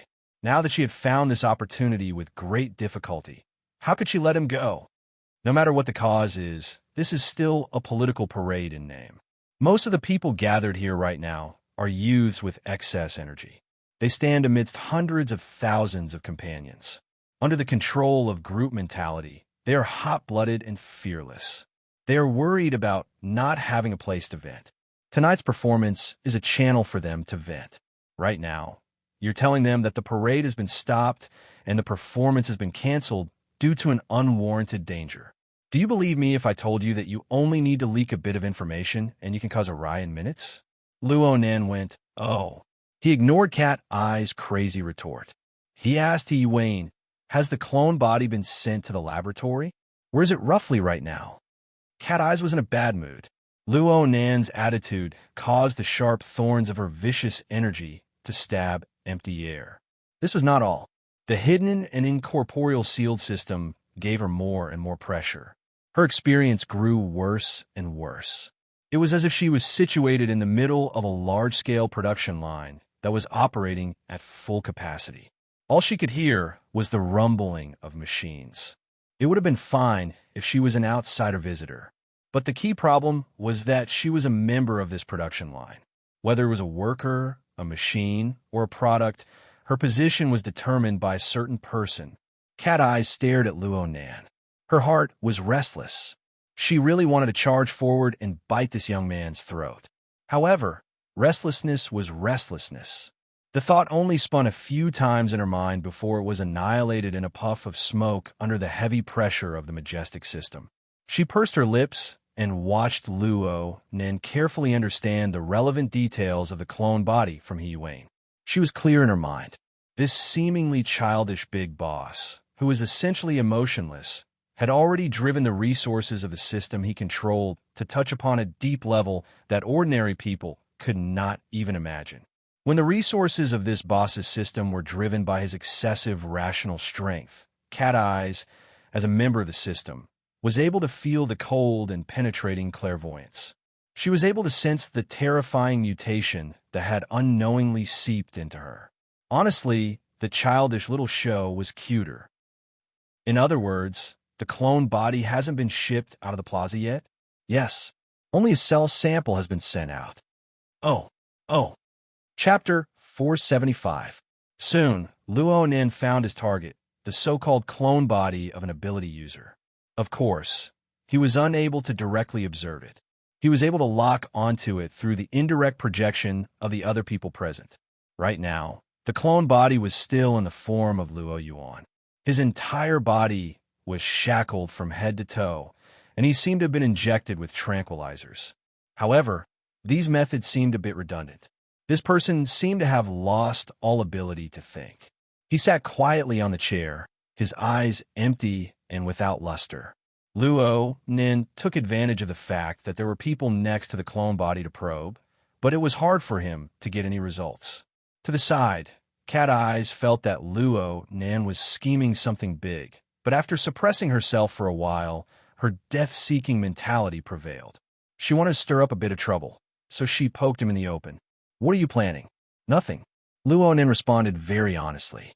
He didn't know what Cat Eyes was thinking. Otherwise, he would have said, you overestimate me. He really did have an attitude right now, and he was using his brain. But using his brain didn't mean that he had a direction. What he lacked the most right now was a clear train of thought. He wanted to lock onto the threat of Luo Yuan, but this clone body without any mental characteristics had cut off the move he was most proficient in. Patrolling in circles around his own territory clearly wouldn't bring him any inspiration.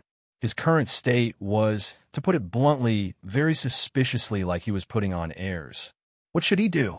Before Luo Nan could break through this obstacle, someone in the outside world contacted him. The message came from Peony, who was leaning against the window. I've sent the latest analysis to the cloud space according to the information you sent. Pay attention to receive it. What are you for? I thought you were in a daze. My dear partner. I invited Mr. Ink to follow me for work needs, not to provide you with the convenience of peeping. Please abide by professional ethics, okay? Luonin didn't try to explain. In any case, from the results of his peeping, Peony seemed to be smiling, yet not smiling when she said these words. Her attitude was subtle. She might not necessarily be angry. Perhaps she was teasing him more than anything else. He didn't want to waste time on these minor details. He simply pretended not to hear and downloaded the information from the cloud space. He didn't want to be distracted. He just wanted to find some inspiration from the information. After all, his greatest discovery today, the stair-like distribution between ordinary people and ability users, including the capture of a few suspected second-stage infected targets, all stem from this. Even if he couldn't give him inspiration, he could at least give him some luck, right? The information Luonin downloaded from the cloud space was the latest information Peony had obtained from the Astral Dream edition of Sky Street. It was basic information extracted from the government and a few social organizations and related departments. It mainly reflected the stock composition of the Sky Street Gossip Forum, the specific management personnel, the practices of each moderator, and their basic family situations. In addition, there were also some entertainment news, paparazzi gossip, and so on, involving the more active celebrities in sensitive sectors and the people around them, as well as the relevant situations of some people in society. This information was extremely trivial.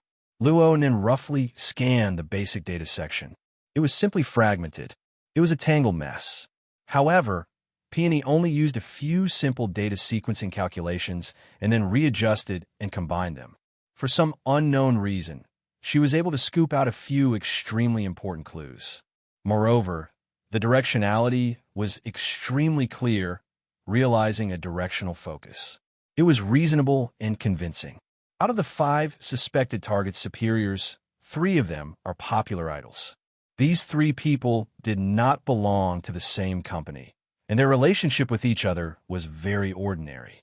However, in the past 2 years, they had all carried out many prostitution activities. A relatively high-level supply chain is involved here. Based on the activity trajectories of the prostitutes and the corresponding prostitutes, the suspects of the Jingxin Club. Hey, are you listening? Oh, Luonin had really been a bit distracted just now, but Peony's words had exposed him. He was a bit astonished by Luonin's keen senses. Peony didn't have any intention of getting angry. Is it, you have important matters to attend to?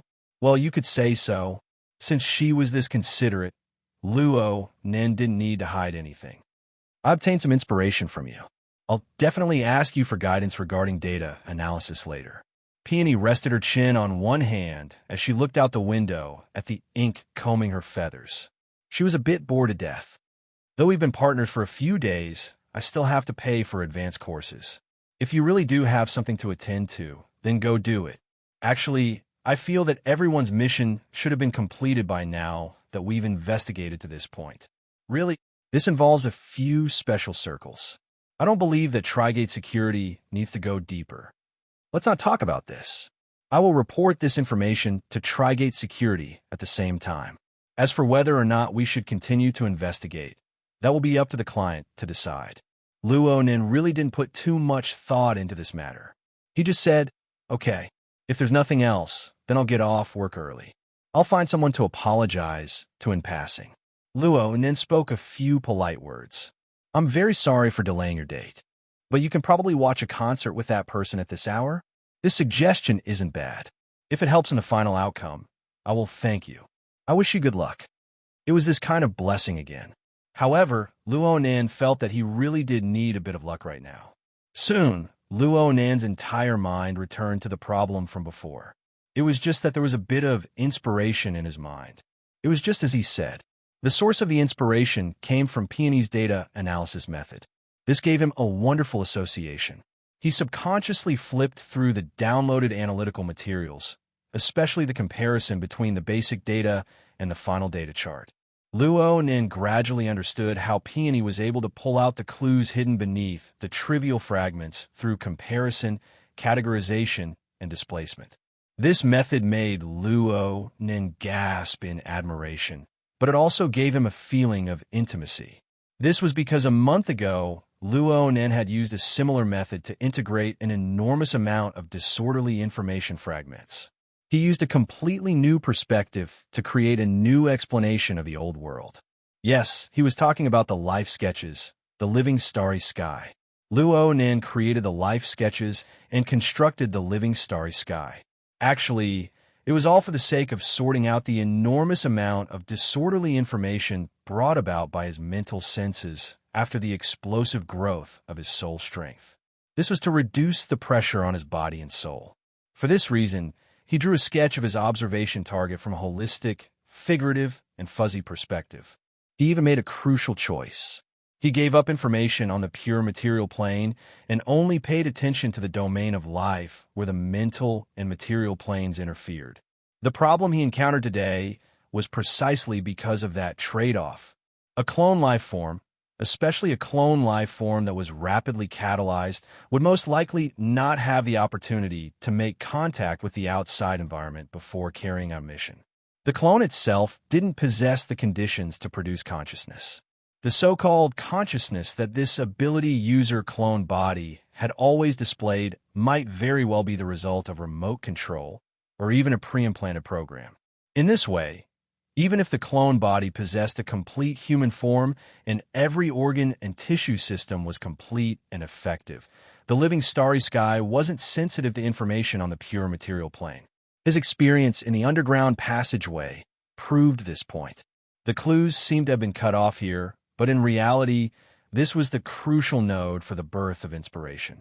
Luo Nan's train of thought slowly opened up after clarifying the nature of the living starry sky. He felt that he needed to change his perspective of observation. Of course, he didn't need to reintegrate and add information on the material plane. Even if he wanted to, he needed to consider the limits of the structure of his body and soul. What he thought was that when faced with an ability user clone body, a special case that couldn't be accommodated by the living starry sky, he could consider it from the path of either non-existent or non-existent. Therefore, he used the external neuron to pull out a notebook and record a few key inspirations. There were 2 points he needed to pay attention to right now. First, the empty shell state. According to the definition of the living starry sky, the so-called ability user clone body wasn't a complete life form. It didn't exist in a state of mutual interference between the material and the mind. It was just an empty shell with a fleshly body. But it was this empty shell that displayed a lively mental state in its negotiations with Moya and the police. It didn't matter if this was a preset program or if someone was controlling it in the dark. The driving force was external. Luo needed to find this clue, and it was very likely that this would involve the domain of the living starry sky. Second, extraordinary power. It wasn't difficult to create a clone person with the current clone technology system. The difficulty lay in how to make it grow quickly and how to make it possess extraordinary power. If the law of only extraordinary power can bestow extraordinary power was correct, then the target itself must possess traces of extraordinary power. Clues could be excavated from the donor cells, the embryo, and even the various stages of growth. He Wayne was certain that this was an ability user clone body, but the target didn't possess traces of the mental plane. Then the direction of his ability must be the fleshly body. This was a more realistic starting point. Luo Nen understood with a single thought. He used the surrounding police personnel and society members as a springboard. He mobilized a bit of soul strength to interfere with the material plane and scan the target.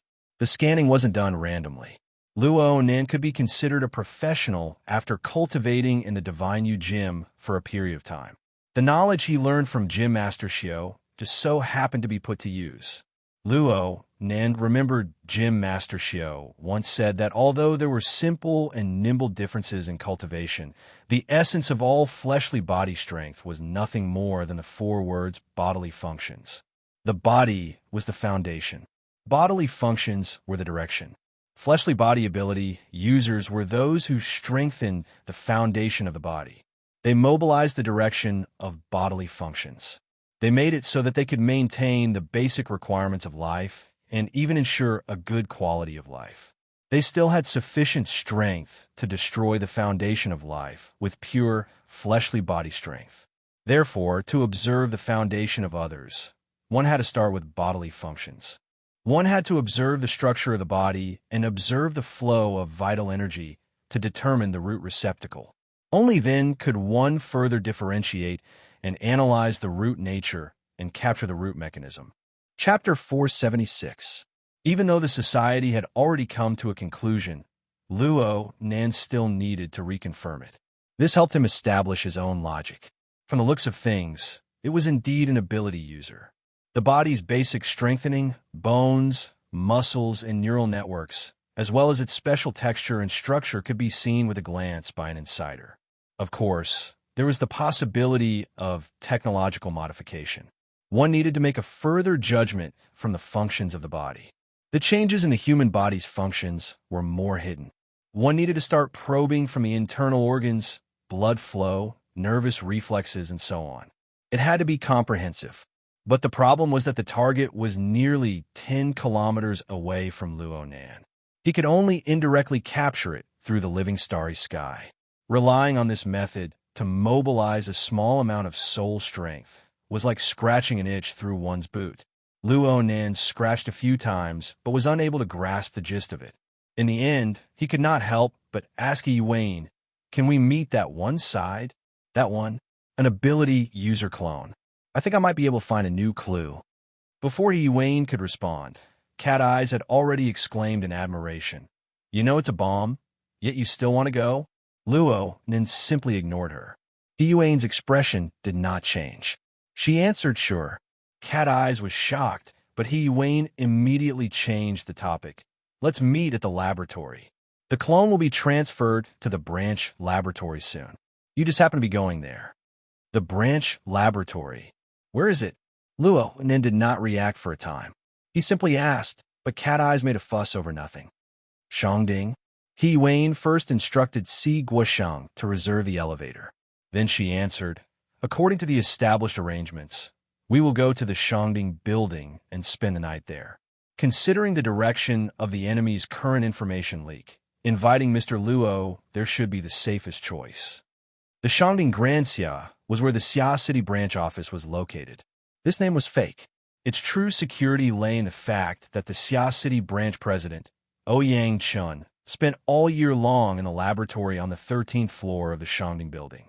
Any enemy who wanted to make a move there would first need to eliminate a peak extraordinary. Sure enough, the treatment is extraordinary. This time Cat Eye's praise was genuine, but she immediately reacted. Her eyelids jumped twice. "You mean the enemy is very likely to be an organization that can provide a clone with the energy it needs to divide and multiply in a short period of time cannot be underestimated. If it's an individual, then their abilities are even more inconceivable." Wayne did not directly come to a conclusion, but the meaning behind her words was as such. Now, Cat Eyes truly understood why the society had mobilized so many people. Right now, she even felt that this sort of protective measure was too conservative. Even if she guessed correctly and bumped into them, there was still some doubt as to what effect it would have. The communication between the two of them was already very straightforward. The final layer of paper was only because of their safety instincts. They didn't want to directly mention such a fearful and powerless target. The problem was that Luo Nan had diverted most of his attention to the ability user clone body halfway through. His train of thought simply couldn't keep up. He only felt that deep probe would do as soon as he got there. It was simple and fast, and there was no need to beat around the bush. "Let's meet in advance. I think the source of the clues should still be in the square." When Cat Eyes heard this, she immediately put on a solemn expression. She solemnly raised her hand and declared, "Can I withdraw now?" Wayne patiently explained, "We aren't sure how dangerous the plaza is. Preemptive detection might attract the other party's attention, which means preemptive contact. Isn't this the same as capturing the target? Then let the hundreds of thousands of people in the square explode into the sky." Luo Nan was stupefied for 2 seconds. He looked at Wayne's expression and finally came to his senses. He didn't say anything for a time. The atmosphere in the room turned a bit silent. A few seconds later, Wayne spoke softly, The vicinity of the plaza is under martial law. Low and high altitude traffic levels have been sealed. We will first take a car to the periphery, then we will transfer to an aircraft. We should be able to reach Shangding in 40 minutes. I will notify the relevant personnel to send the target clone body as soon as possible. If everything goes smoothly, you and President Ouyang will be able to research and exchange relevant topics tonight.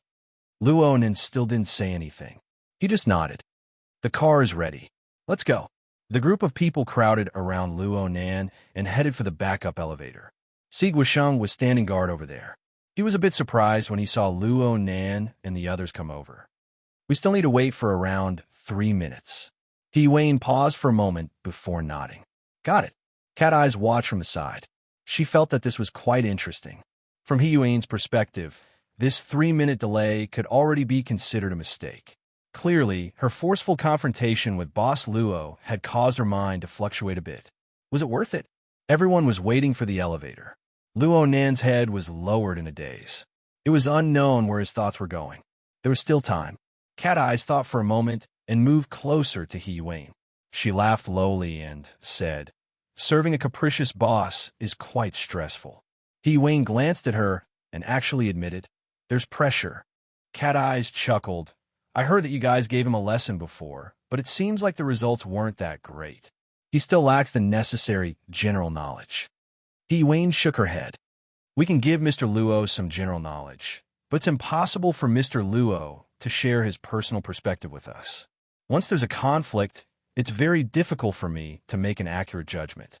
I can only estimate based on the level of danger." "Hey, wake up."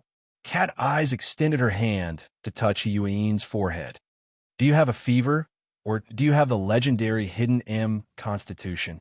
It's good enough that I didn't beat him up just now. But here you are criticizing yourself?" He Yuan's gaze flitted across Luo Nan's back. "You're an expert in the field of mental sensing. Don't. A certain someone is here. Don't hit my face." "All right, what's your all-encompassing sensing range?" "A radius of 70 meters. It seems like there's a breakthrough." It could be said that there was progress, and it was a sudden increase of 40%. But what made Cat Eyes speechless was that this progress was only obtained after she bowed to Luo Nan's feet and was influenced by the closed system. Fortunately, this was only a prelude to the topic of discussion. He Yuan continued in a low voice. "When people stand here, the line of sight of an ordinary person stops at the elevator door. I can see the circular corridor 30 meters away. You can see the outer walls of the building. And Mr. Luo can see the municipal plaza at least a kilometer away. Perhaps there are even more scenes of deep space that we are unable to understand. Do you agree?" "TCH, I agree." The deep space that He Yuan spoke of was another name for the abyss region and polar region on the mental plane. It was also called the deep sea. In any case, it had the same meaning. Cat Eyes was unable to refute this because she knew that He Yuan's assessment of the limits of Luo Nan's ability was still severely conservative. And speaking up to this point, she guessed most of He Yuan's words. Insight determines knowledge. We can't hope that the common sense of an eagle is similar to that of a fox and a rabbit. The common sense of a human and a god are completely different, and the latter is often correct. That's what you mean. Cat Eyes was unsure whether or not Luo Nan was paying attention to the conversation over here. She was also unsure whether or not He Yuan had already sensed the signs of abnormality between her and Luo Nan. But there were some words that she had to spit out. Perhaps God is indeed a head higher than us. Perhaps God is truly great and his wisdom is correct. But Secretary, common sense is different. How can knowledge be the same? Are you sure that God will always sit on our side? Are you sure that everyone will always be the same? At least we still have a mutual adaptation process. What do you think marriage is? Perhaps it would be more accurate to use marriage or experiments. He Yuan's eyes were bright and penetrating. Her words were weak but clear. We live in the darkness. We only hate the fact that we cannot see far enough. So many experiments are needed. Many kinds of combinations are needed. Perhaps we will bump into a wall and crash into a mountain. Perhaps there will be evil creatures that go against ethics. But if luck descends, hope will always be born. Cat Eyes looked stupidly at Wayne for 2 seconds. She suddenly moved her body back to pull away some distance. Let's be frank. What religion do you believe in? Wayne laughed involuntarily. It was at this time that Luo Nan suddenly spoke. Can I watch a recording of the fight? Luo Nan's bouncing target and his clear and bizarre train of thought were brimming with Luo Nan's personal style. But Wayne actually understood. Are you talking about the ability user clone body? You can, but the recording time is very short. The opponent seems to have no desire to continue fighting. Wayne operated a bit as she spoke and shared a video in the mission window. It was just as she said. After the interrogation of the target failed miserably, the members of the society, who were actually Luo Nan's security team, charged into the interrogation room. But the target only made 2 moves for a brief moment. It was mostly to confirm that Wayne's words were clear. He gave up resisting and allowed the security team to subdue him. Then he entered the soul detachment state. He was a very dedicated messenger. Or perhaps it could be said that he was purely a tool to convey messages. The 2 sides exchanged blows for a bit more than a second at most. But the moment they exchanged blows, the explosion of air and the glass of the tables and chairs that were innocently destroyed showed that this ability user had a body quality and reaction ability that was above the level of a clone body. Luonan still did not give up on probing. He just made some slight adaptations. He set this 1 or 2 second video to play on a loop. He tried to find the pattern of the flow and focus of vital energy from within, and then he pushed it back. Gym Master Shio's curriculum was extremely targeted, and Shuele put in a lot of effort to make the sparring matches infinitely close to the level of actual combat. This helped Luo Nin quickly accumulate experience and insight, and he just so happened to learn the stance of an ability user's clone body in an instant. Gym Master Shio and Shuele focused on this stance of attack and defense. They talked about many different moves and the corresponding key points. But perhaps it would be better to be a bit more professional? Do you have the information on the 2 people fighting the target? Something like the body technique school. Cat Eyes was curious. You really can see something? Oh. Cat Eyes rolled her eyes at Luo Nan's OS. Wayne did her duty scrupulously. She immediately dug out the relevant information on the 2 security personnel.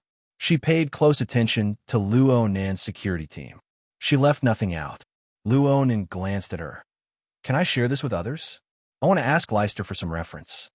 Wayne muttered to herself for a moment and said, You can, but don't tell him the specifics of the situation here. Luo Nan didn't say anything further after getting permission. He called Shuele and sent him the relevant information. He asked for a professional opinion. Shuele responded with lightning speed. Our human whip hand grabs and grabs with an internal retraction force. However, this force was scattered. In order to avoid injury, the force leaked out, resulting in a sonic boom. The airflow was also swirling. The opponent's strength is firm and fierce. The explosive force is astonishing, and there's a bit of an internal refinement technique. It's not pure muscle flow, right? Yes, there should be energy circulation, storage, and a concentrated explosion. It's like what we call the Chuan Martial Arts Academy's internal breath. Or perhaps the format of fire? Shuele was able to speak of the format of fire. This proved that Shuele was constantly adapting to the inner world. Luonin laughed. His attention flashed back to the clone body 10 kilometers away. Whether it was internal breath or the format of fire, they were both profound techniques. A deep foundation was needed to utilize them. If this was truly the case, then the corresponding muscles and joints and the direction of vitality should have an inertial strengthening. Yes, his judgment was correct. Luo Nin mobilized his soul strength and was barely able to probe this level. This was thanks to the fact that the target was in a detached soul state. It was just an empty, fleshly shell. It didn't cause any interference to Luo Nan. If it were anyone else, even if it were a normal person who was sleeping soundly or unconscious, the difficulty would have increased by a level. However, Luo Nan encountered a true hurdle next. If he wanted to trace the source of supernatural power, he couldn't just look at the muscles and joints. He needed to trace it back to the level of the nervous system. He needed to examine the thickness of the myelin sheath of the relevant nerve pathways, the corresponding chemical substances, and the form of electrical signal transmission. All of these details were for the sake of peeking at the efficiency and form of this person's internal energy programming.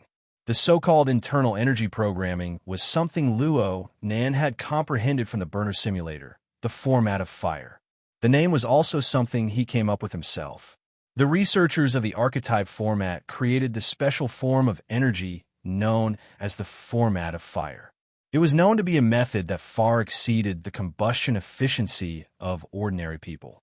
It mobilized the potential of the human body and embodied the direction of human evolution. Combined with their theory, the human body was considered hardware. Its functions were roughly integrated functional modules. Cultivators needed to build the most efficient operating system upon this foundation. They wanted to achieve the effect of using simplicity to control complexity, using the limited to control the infinite. Regardless of the emotions in his heart, the description of the fleshly body's abilities was extremely accurate from a theoretical perspective. Luo Nan's current train of thought was to start with the human body's blood vessels, fibers, nerves, and other basic hardware. He wanted to probe their integrated laws and train of thought to see whether or not he could lock onto the source mechanism of supernatural power. Only supernatural power could bestow supernatural power. Whether or not these words were correct didn't matter. If Luo Nan truly probed to this level, the other party would have to reveal some clues. His thoughts were quite clear. He had indeed relied on his professional insight to find a few threads of thought. He was able to deduce a few possibilities. But when a mental scan revealed the truth, the limitations of being unable to sense and being able to control things from a distance were undoubtedly exposed. He couldn't get in. He just couldn't get in. The small amount of soul strength he sent through the living starry sky was greatly affected by a few carriers. After all, there weren't any believers there. There weren't any stable and unobstructed transmission channels. He also needed to control the interference level, grasp the probing precision, and especially avoid harming the carriers. Several restrictive conditions piled together. The amount of power he could truly mobilize wasn't even 1,000th of his normal level. Whether it was precision, accuracy, or penetrative force, they were far from reaching the applicable standards. Moreover, they were greatly affected by the environment.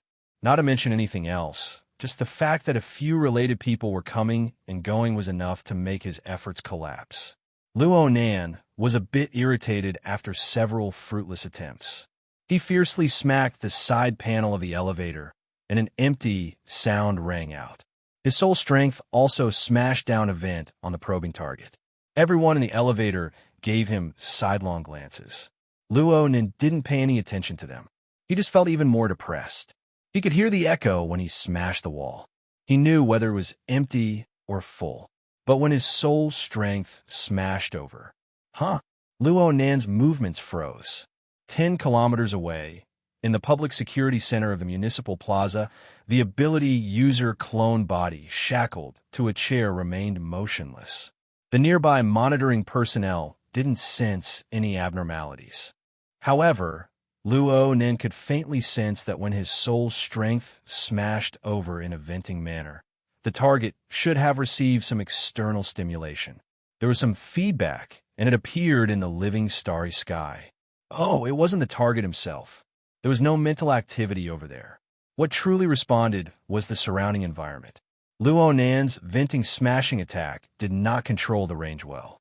Not only did it smash onto the clone body, but it also affected the surrounding people. Fortunately, it was used for penetrative probing. It had no destructive power, but this kind of smashing attack was like throwing a stone into an abyss. An echo came from far away, reflecting the situation at the bottom.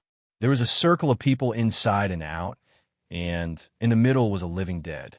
It was impossible for the living starry sky to directly map the life sketches of the living dead. But when Luo Nan's soul strength swept over, the interference mode he specially set up to observe the internal energy programming of the living dead reacted with the target and the surrounding normal people. The target strengthened muscles, joints, nerves.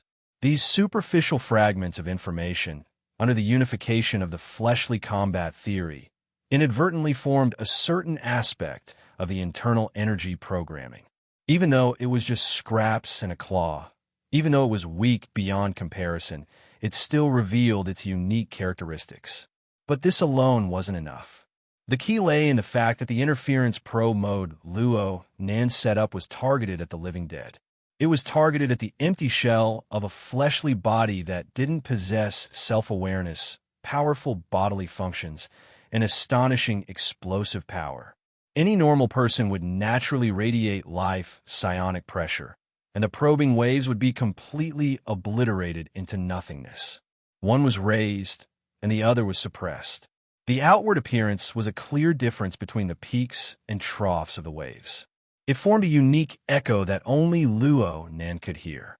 If this was the case, Luo Nan's inspiration was suddenly stimulated. He didn't hesitate at all. He wanted to do it. Incorporeal ripples undulated in the living starry sky. It was as if Luo Nan had transformed into an enormous bat at this moment. He emitted a special sound wave, and it spread to all the regions covered by the living starry sky. He had done similar things before, but he had limited the range and made directional probing attacks. But now, he had transformed his soul strength into a special wave to cover the entire living starry sky.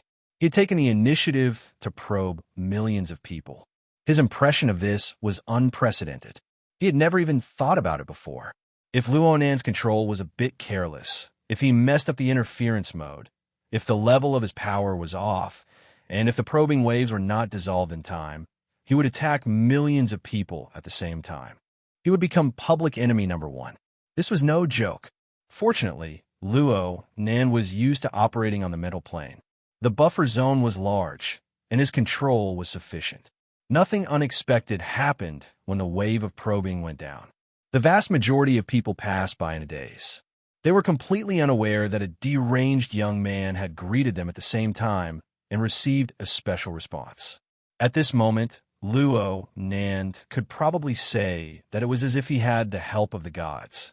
The method he used in the living starry sky was controlled to near perfection under the burning state of his inspiration.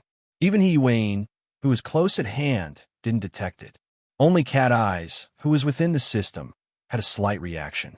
But she didn't quite understand what Luo Nan had done. She just faintly felt that her boss seemed to have done something extremely subversive. Her heart throbbed a bit. She really was a bit scared. After all, Luo Nan's performance a few dozen seconds ago was quite irritable. For this reason, she used the channels within the system to privately inquire. "What the hell are you doing?" Luo Nan didn't respond.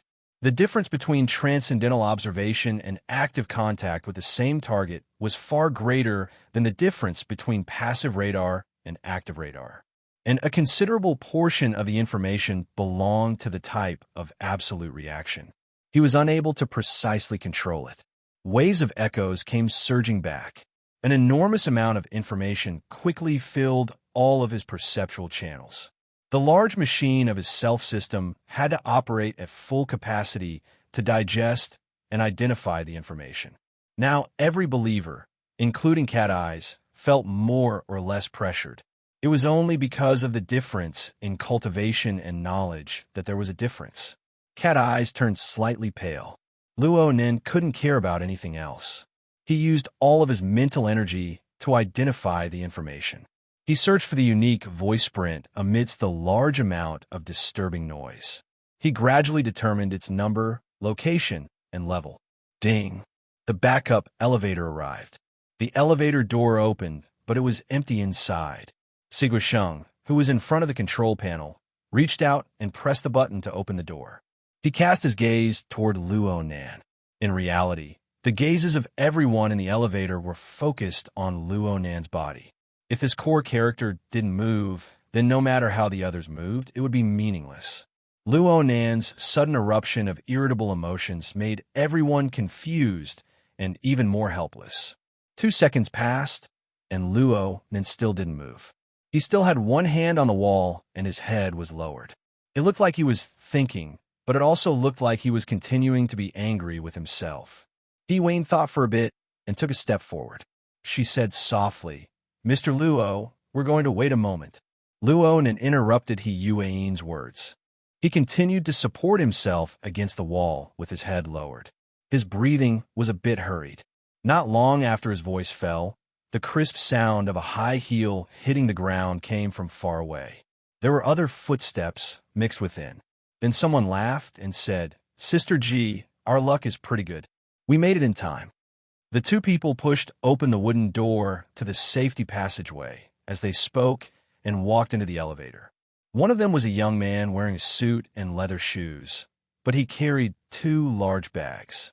The other was a long-haired beauty. Her hands were empty. She was dressed casually, but her makeup was exquisite. Right now, she was holding her beautiful hair, slightly coiling it. It seemed that she had come out in a hurry and wanted to do a simple hairstyle. The young man was startled when he saw the people in the elevator. He nodded in a very friendly manner. There was a nameplate on his chest. Clearly, he was a staff member of Mingtang culture. As for the long-haired woman in the back, she inadvertently swept her gaze around when she was fiddling with her hair. She saw the faces of the people on this side, clearly. It was as if she had been electrocuted. Her back straightened and her body froze on the spot. There was another sound from the door behind them. Manager Sha popped out from who knows where. She probably felt that Luo, Nan, and the others wouldn't ride the elevator with other people. She displayed her intense desire and shouted, "Ji Qiong, you guys wait." The long-haired beauty, Ji Qiong, suddenly woke up with a start. She turned around in the first instant. However, she turned too quickly and the heels on her feet were too high. She nearly tripped and fell. She supported herself against the wooden door of the safety passageway before she could stand firm. She cut a bit of sorry figure and her voice trembled. "Okay, Manager Sha, it's fine. It's fine." At the elevator entrance, Luo Nan finally caught his breath. He straightened his body and tidied his clothes a bit. He turned to Wayne and said, "Sister Wayne, why don't we all go together? Don't make us wait in vain." Wayne looked back. She thought for a bit before responding. Chapter 477. Luo Nan's words were effective in most situations, especially with the amplification effect of Manager Sha. A few seconds later, everyone had entered the elevator. However, as the elevator doors closed, the atmosphere in the enclosed car tilted towards awkwardness at a visible speed. The one with the most abnormal behavior was Ji Qiong. As a C-list celebrity with a bit of fame in the company, she was quite familiar with Director Sha. With the advantage of being a woman, she was good at dealing with people. However, after entering the elevator, she stopped fiddling with her hair. She let the thick curtain of hair fall down and cover half of her face. She stood in the corner on the right front of the elevator car, looking down at the metal wall. Her body was tense, making one suspect that once the elevator door opened, she would immediately rush out and get as far away from some people in the elevator as possible. Supervisor Sean knew that there was a problem, but he knew that the more he said, the more mistakes he would make. Therefore, he just played dumb and kept his mouth shut. Fortunately, Luo Nan had no intention of opening his mouth. He stood in the rear left corner of the sedan. Wayne and Cat Eyes were at his side, while Gouda and Si Guosheng formed a simple human wall in front of him. They separated him from the other people in the elevator. Because it was an exclusive elevator, it didn't stop at the middle floor and soon reached the exclusive passage at the bottom floor. With a ding, the elevator door opened. Ji Qiong was indeed the first to exit the elevator. She walked forward with her head down. However, even if Luo Nan and the others wanted to go to the underground parking lot, they still needed to travel with her in this half-sealed passageway. Supervisor Sha was rather dissatisfied with Ji Qiong's performance. Even if she was afraid, who was she trying to make it so obvious? He was worried that Luo Nan would be dissatisfied, so he pretended to reprimand the staff member next to him. He supported Luo Nan and said, "Little you, your time management is far too amateurish. She's so anxious. What was she doing earlier?" The employee with the surname, you didn't say much. He just laughed and blocked the elevator sensors with Manager Sha, inviting Luo Nan's group to go first. After exiting the elevator, He Wayne ordered God and Sigusheng, "Go start the cars, two of them." As she spoke, she tossed out two small access keys. God and Sigusheng caught them firmly. They looked at each other and left quickly without saying anything. The two burly men walked like the wind and quickly overtook Ji Qiong. Ji Qiong was startled. She walked too quickly and sprained her ankle. She hurriedly held onto the side wall of the tunnel and finally slowed down. Luo Nan remained silent in the elevator for a few dozen seconds. It was as if his mind had wandered off to another world. He had no reaction to the little details that happened before his eyes. He followed He Wayne and Cat Eyes as they walked forward. However, just as he walked 20 meters away, he stopped without warning. Cat Eyes turned her head. "What's wrong? I forgot something." Cat Eyes snorted. "You're so forgetful. Don't bother with small toys." "The flowstone kit I bought for my sister. I left it at room 5621. I haven't touched it." Cat Eyes whistled. "Tycoon, but I think my share is pretty good. It's worth it." Manager Shah came over just in time. It's fine. Little you can make another trip. It's not a big deal anyway." Xiaoyu was obviously taken aback.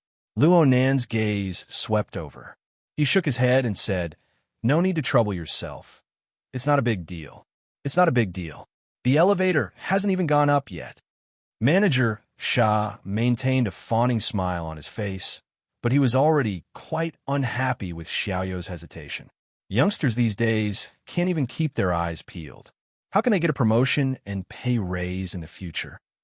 Xiaoyu faced Manager Shah's icy gaze, and he finally understood the social truth that an arm cannot twist a thigh. He revealed a smile and said, "I'll be right back." Then he hurried to the elevator 20 meters away. He was still carrying two large bags on his back, but there was no one here to help him. Manager Shah hated that he couldn't bring out a chair and invite Luo Nan to sit down and rest. His smile grew even more brilliant. "Just wait a moment, sir." Ji Qiong rubbed her ankle before he could finish speaking. She whispered, "Xiaoyu, leave my bag behind." Xiaoyu instinctively went, "Oh." He walked back and handed one of the bags to Ji Qiong. Only then did he leave under Manager Shah's cold gaze. Ji Qiong couldn't care less about Manager Shah's thoughts. She spoke softly. "It's almost time for the rehearsal. I'll go backstage first." Manager Shah's gaze swept between her and Luo Nan's body. It was better to have less trouble than less trouble. So he responded, "Fine. Don't be in too much of a hurry. It wouldn't be good if you get hurt and delay the performance." Ji Qiong let out a breath of relief after obtaining Manager Shah's permission. She was just about to turn around and leave when a voice suddenly rang out by her ear. It was extremely close. "I want to ask you about something." Ji Qiong jumped in fright. She turned around in fright, her hair flying up and sweeping across Luo Nan's face. The eyes of the other person narrowed, and they fell into Ji Qiong's eyes. She only felt that the glow in those eyes was growing more and more treacherous. She reflexively lowered her head to avoid the gaze. She said, "I'm sorry," but she didn't receive a response from Luo Nan. She raised her head again, and she saw the young man in front of her staring fixedly at her. What in the world does this person mean? Ji Qiong was a bit flustered, but there was still a bit of restlessness in the depths of her heart. In this short period of time, her secret relationship with He Donglu had been exposed by this young man and a few others. She still remembered He Donglu's helpless appearance after he left the house in disappointment. There was no doubt that this 16 or 17-year-old so-called boss Luo had an extremely high status. It was so high that even He Donglu, this super-rich young master, had to be fearful of him. Of course, she felt restless from the bottom of her heart to be targeted by such a character. But if the reason for his extraordinary attention was because he fancied her beauty, then it would be a better result. It didn't matter whether she was caught in the act or not. In any case, as long as he wanted to make a move, she wouldn't have the slightest ability to resist. If she could develop such a young and high-status client, then it would be a blessing in disguise. However, she thought about it further. The well-known dance instructor of the city, Cat Eyes, had a deep relationship with this person. And there was also that sister Yuane, whose words carried a lot of weight. She wasn't inferior to Ji Qiong in terms of appearance and figure. It couldn't be that this young man was a little mischievous. He was experienced in this path, seeking excitement, and liked this sort of style. While she was letting her imagination run wild, Luo Nen extended his hand without any warning. He pulled a strand of hair from her shoulder and twirled it between his fingers. Ji Qiong was stupefied on the spot. Even though she was naturally bold and unrestrained, she couldn't help blushing in this kind of situation. And the cold and clear gazes of the two people of the same gender made her heart palpitate with guilt. However, what made her restless the most was still Luo Nan's eyes. With her hair pulled, she was forced to look at Luo Nan face to face at a close distance. She saw that this young man was probably wearing contact lenses. The excessively bright reflections covered most of the information, but she couldn't see the lust and greed that she was most familiar with. The corresponding expression and gaze were like that of a child playing with a new toy, revealing a feeling of curiosity and satisfaction so it's like this. Ji Qiong had never seen this type of person before, but she had heard of him. He was simply a type of pervert who didn't treat people as people. He was someone who could torment people to the extreme. If he was someone like that, she would hide as far away as she could. Teacher Ji. Luo Nen opened his mouth once more. Ji Qiong shuddered. She really couldn't bear such an overly polite and lofty form of address. You don't deserve it. You don't deserve it. Luo Nen didn't care about Ji Qiong's reaction. From his perspective, the educational video he watched in the morning had gone through several hours of filtering. The deepest impression left behind was actually Ji Qiong's long hair, which was like thick smoke. After taking the opportunity to touch it and play with it, it could also be considered a wish. He went straight to the point. There's something very important that I want to ask you. This is a private matter, but I hope you can understand. The more polite Luo Nan was, the more worried Ji Qiong became. She looked at Manager Xia for help. The latter was also confused, but no matter what, he did not dare to offend Boss Luo. He could only pretend not to see and clumsily turned his head away. A strand of Ji Qiong's hair was still in his grasp. There was nowhere to hide. Luo Nen probed a few times, but Luo Nen still wouldn't let go. He could only respond helplessly. Boss Luo, you've said your goodbyes. She had already prepared herself to be embarrassed, but no matter how much she maintained her mental defenses, the words that came out of Luo Nan's mouth still stupefied her in the first instant. How many women have you had sex with recently? Who are they? Ji Qiong was tongue-tied. Her face turned from red to white, then from white to red. Her head was filled with the dizziness brought about by the blood rushing to her head. Something was stuck in her throat, and she couldn't force it out no matter how hard she tried. Seeing this, Luo Nen expressed his understanding. I'm sorry. My question was too broad. Tell me, how long have you been in a relationship with Lan Lin? What about He Donglu? I know that you had sex with Lan Lin in room 5627 this morning, and your relationship with He Donglu was broken off. But before today, did the two of you have any contact? Do you have any understanding of Lan Lin's relationships inside and outside the company? Can you name a few of them? It would be best if they were within the circle. Are you crazy? 5 or 6 questions came smashing over like a barrage of cannons, directly smashing Ji Qiong's mental defenses. She suddenly moved back, not caring about the strands of hair that were torn. The pain made her lose her composure. Emotions of fear and shame rushed to her head. Her brain heated up, and she fiercely slapped Luo Nan. Luo Nan's fingers, which had been fiddling with his hair a moment ago, firmly grabbed Ji Qiong's wrist before her slap could reach his face. Compared to the slap, Luo Nan didn't use much strength, but the corresponding symbol of restraint and control gave Ji Qiong an excessive psychological impact. Ji Qiong recovered a bit of her ability to think at this time, but the little bit of resources she had was invaded by fear and humiliation. Right now, Luo Nan's side was calm and callous. Manager Xia's face was stiff. Even Xiaoyu, who was in front of the elevator, turned his head to look back. 5 pairs of eyes stared directly at Ji Qiong. It was as if the bright and beautiful clothes that Ji Qiong was used to her stripped bare in an instant. The face and dignity attached to it were torn to the ground, and then they were ruthlessly trampled on. Ji Cheong's legs went soft. She could no longer stand, but she subconsciously struggled to save herself. She faced Manager Shah, who she was most familiar with, and screamed, "He's talking nonsense! He's talking nonsense! Hurry up and call for help! Manager Shah, hurry up and save me!" No matter how much Ji Cheong struggled, Luo Nan's hand remained extremely steady. There was no difference between his hair and his wrist. Luo Nan tried to reason with Ji Cheong, who was excited to the point of insanity. "I know that I wasn't very polite just now, but this information cannot be hidden. Otherwise, it will cause a disaster." Ji Cheong didn't care about a disaster. Right now, she was 100% disaster. She struggled and cried, and her volume was 10 streets louder than Luo Nan's. Luo Nan frowned. Cat Eyes coughed and reminded him, "You can ask in a more private place." Luo Nan shook his head. "The answer must be made public. Let others hear it." Luo Nan's gaze shifted as he spoke. The elevator door 20 meters away had already opened. Little Yu, who should be running errands, did not go in. Instead, he jogged back. "Hey, you guys are going too far." Little Yu, even though Manager Shah approved of Luo Nan's actions 100% in his heart, he was worried that the situation would get out of control and cause an even worse accident. Therefore, he shouted at Luo Nan to stop. Little Yu didn't pay attention to him at all. He ran faster and faster.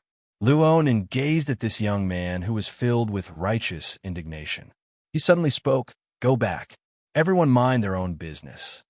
Little Yu continued to speed up. "Are you taking care of others when you do this?" Bang! The special gun barrel produced electric currents and sound disturbances. The metal bullet was accelerated by electromagnetism before it shot out. It pierced straight through Little Yu's shoulder, and flesh and blood splattered violently in an instant. Little Yu suddenly staggered and leaned to the side. He half knelt on the ground, groaning miserably. "Oh no!" Manager Shah cried out in alarm. His volume was not much lower than Ji Cheong's. Half a second later, Manager Shah's screams and his thoughts were both interrupted. He did not understand at all why the situation had suddenly turned out like this. Luo Nan grabbed the stupefied Ji Cheong with one hand while his other hand maintained a firing stance. The electromagnetic gun's muzzle moved down slightly.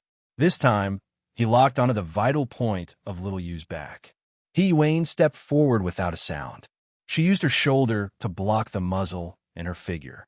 She spoke softly. "Get back." At the same time she spoke, Little Yu's low groan came from 10 meters away. His syllables gradually turned clearer.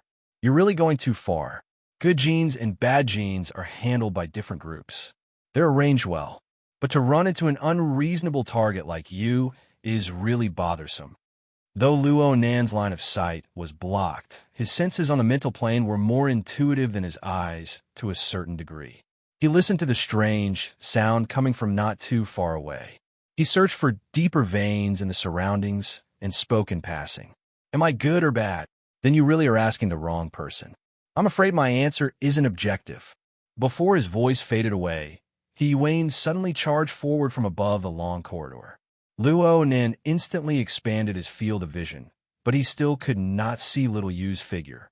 This was because he and He Wayne had collided together in the first instant. It was unknown when, but a cold light flashed in He Wayne's hand.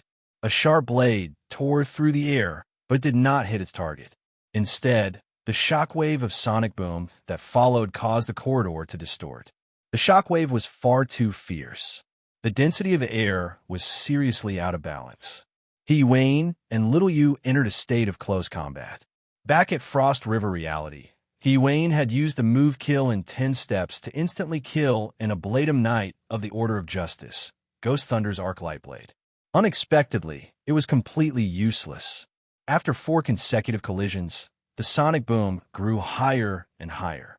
In the end, it turned into a distorted and strange sonic boom that scraped against one's eardrums in pain. Manager Shah and Ji Cheong fell limply to the ground. They did not even make it through the first wave of impact. It was as if a heavy fist had bombarded their ears. "Hurry up and leave." Cat Eyes pulled Luo Nan to retreat. His opponent's fleshly side ability was at least B rank. The aftermath of the impact possessed sufficient lethality. It was best for them, the mental side, to put some distance between them. Luo Nan did not move. He shook his head and said, "It's over for now."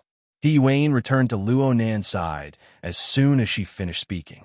She withdrew her arc light blade, but her drooping hands were trembling slightly. Chapter 478. The shockwaves of several consecutive head-on collisions had caused serious damage to this exclusive underground passageway. The concrete walls were covered in cracks. The majority of the lighting in the 40-meter area had been destroyed during the battle. The remaining ones quickly experienced short circuits and other malfunctions. The backup elevator also seemed to have a problem. The metal door of the car was jammed due to the deformation of the wall. After a few banging noises, a sharp electronic alarm rang out. It connected with the alarm bells that had been ringing inside the building for a long time. It was noisy to the point of annoyance. The lights in the car were still usable. They were projected from 20 meters away, barely saving the brightness of the long corridor. Wayne relied on the severely weakened glimmer to lock onto the ruined body that could hardly be called human. She swept her gaze around to confirm whether or not the target had the ability to rise again. Behind her, Luo Nin wanted to circle around to take a look, but she stopped him. On the other side, Cat Eyes scratched her chin and made an assessment. "So this is the clone body of a rapid catalysis type ability user? If we calculate the explosive power, its peak combat strength is slightly stronger than B rank, but it only has the strength of 4 strikes. In reality, it should be B rank. Even so, it's quite dangerous. At the very least, I would be dead in close combat." Wayne shook her head slightly. "It has the strength of at least 6 to 7 strikes. But Mr. Luo's first shot destroyed the joints of its shoulder, and I used the format of fire to intentionally increase its explosive power during the fight. I destroyed the activity of its tissues and cells, causing the collapse of its body structure ahead of time. That's why I was able to have this kind of effect. You can't underestimate its self-control and self-defense capabilities. Even though it has certain flaws, it isn't specialized in the fleshly side. It's best not to have this kind of idea." Wayne added relevant records as they conversed. She placed them in the mission channel and shared them with all the operation members. Cat Eye saw how serious she was, so she asked, "Then what about us long-range occupations? Increase the instantaneous destructive power, especially the joints and the key muscle groups that support the fight. They should be the targets of the first wave of attacks. Of course, the most important thing is to pull away. It doesn't sound too difficult. How's its combat awareness?" Wayne was silent for a moment before responding. "It's similar to an unmanned drone. Artificial intelligence or long-range control." Wayne raised her head to look at her. Cat Eye shrugged. "Fine. Pretend I never asked." Luo Nin never spoke while Wayne and Cat Eyes were conversing. Though Wayne had stopped him from approaching, he was still able to use his naked eyes, mental senses, and many other methods to observe the pile of rotten flesh before him. From his point of view, Cat Eyes had indeed asked a foolish question. To be able to confront a powerhouse like Wayne head-on, and under the pressure of her clumsy but skillful means, he was able to accurately judge and intercept the most lethal arc light blades many times, causing them to return in vain. It wouldn't be an exaggeration to say that he wasn't at a disadvantage. There was probably no artificial intelligence that could do this. However, it was not necessarily the case that the controller was focused and going all out. In the time it took for sparks to fly off a flint, Luo Nin truly paid attention to the various traces that flowed past on the mental plane. The operation of the living starry sky and the distortion of the mental curtain were not spared even the slightest change. He had always believed that the person who could make the clone body's empty shell work must be a controller from a certain direction. The facts proved his conjecture. Though the traces were weak and the signs were minuscule, Luo Nin was still able to find a fine transmission path within the dense and complex mental curtain. Though the soul strength transmitted by the opponent wasn't enough to blow even the slightest breeze, it was enough to sense and transmit information. During the process of He Wayne and the clone body fighting, this information transmission path didn't show any traces of increasing bandwidth or load. It was so stable that it made one's heart palpitate. Luo Nen was unable or unwilling. He chose the latter. This was because the origin of this mental curtain came from the polar domain. Boss, your dog nose is quite sharp. After Cat Eyes finished conversing with Yi Wayne, she slapped Luo Nan's shoulder with force and praised him. It was Luo Nan who gave them a warning after they entered the elevator on the 56th floor. The series of words and actions that followed were all to probe the clone body's reaction and further clarify its target. Though they had yet to capture any direct evidence, they were 100% clear on the opponent's scheme. However, the plethora of coincidences in and of themselves was a powerful proof. So it turns out that the gene exchange not only deals in high-end business, but it also deals in garbage disposal. Cat Eyes turned her gaze back to the two ordinary people. Their lives weren't in danger from the wave of impact just now, but their minds were muddled. Perhaps they would suffer from brain concussions or other sequelae. There's no need to cater to other people's definitions. He Wayne confirmed that the clone body couldn't rise again, so she notified the logistics personnel to come over and deal with the aftermath. She turned her attention back to Luo Nan.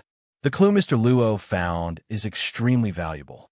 Even without direct evidence, it can be seen that the gene exchange maintains a high level of attention towards the current situation of the mutation infection in Xia City. She paused for a moment and said, "If Mr. Luo hadn't come to the plaza today and made a new discovery, the opponent's progress would have been above Tri-Gate securities." Cat Eyes agreed with this judgment. This Luo really is a person. It's just that he's been replaced by a clone body. Have you figured out the replacement node yet? Not yet, Mr. Luo. He Wayne felt that Luo Nen had been silent for a bit too long, so she deliberately greeted him. Cat Eyes simply hooked on a Luo Nan's arm. She laughed and said, "Boss, if this really has something to do with your outsourcing business, then Her Majesty Empress Wu, or Tri-Gate Security, clearly found the wrong contractor. There must have been no public bidding, right? But how do you know that he's a clone body? It seems that aside from laboratory testing, there aren't any effective methods of distinguishing him. By listening to the sound to determine his position, Luo Nen responded with a low and hoarse voice.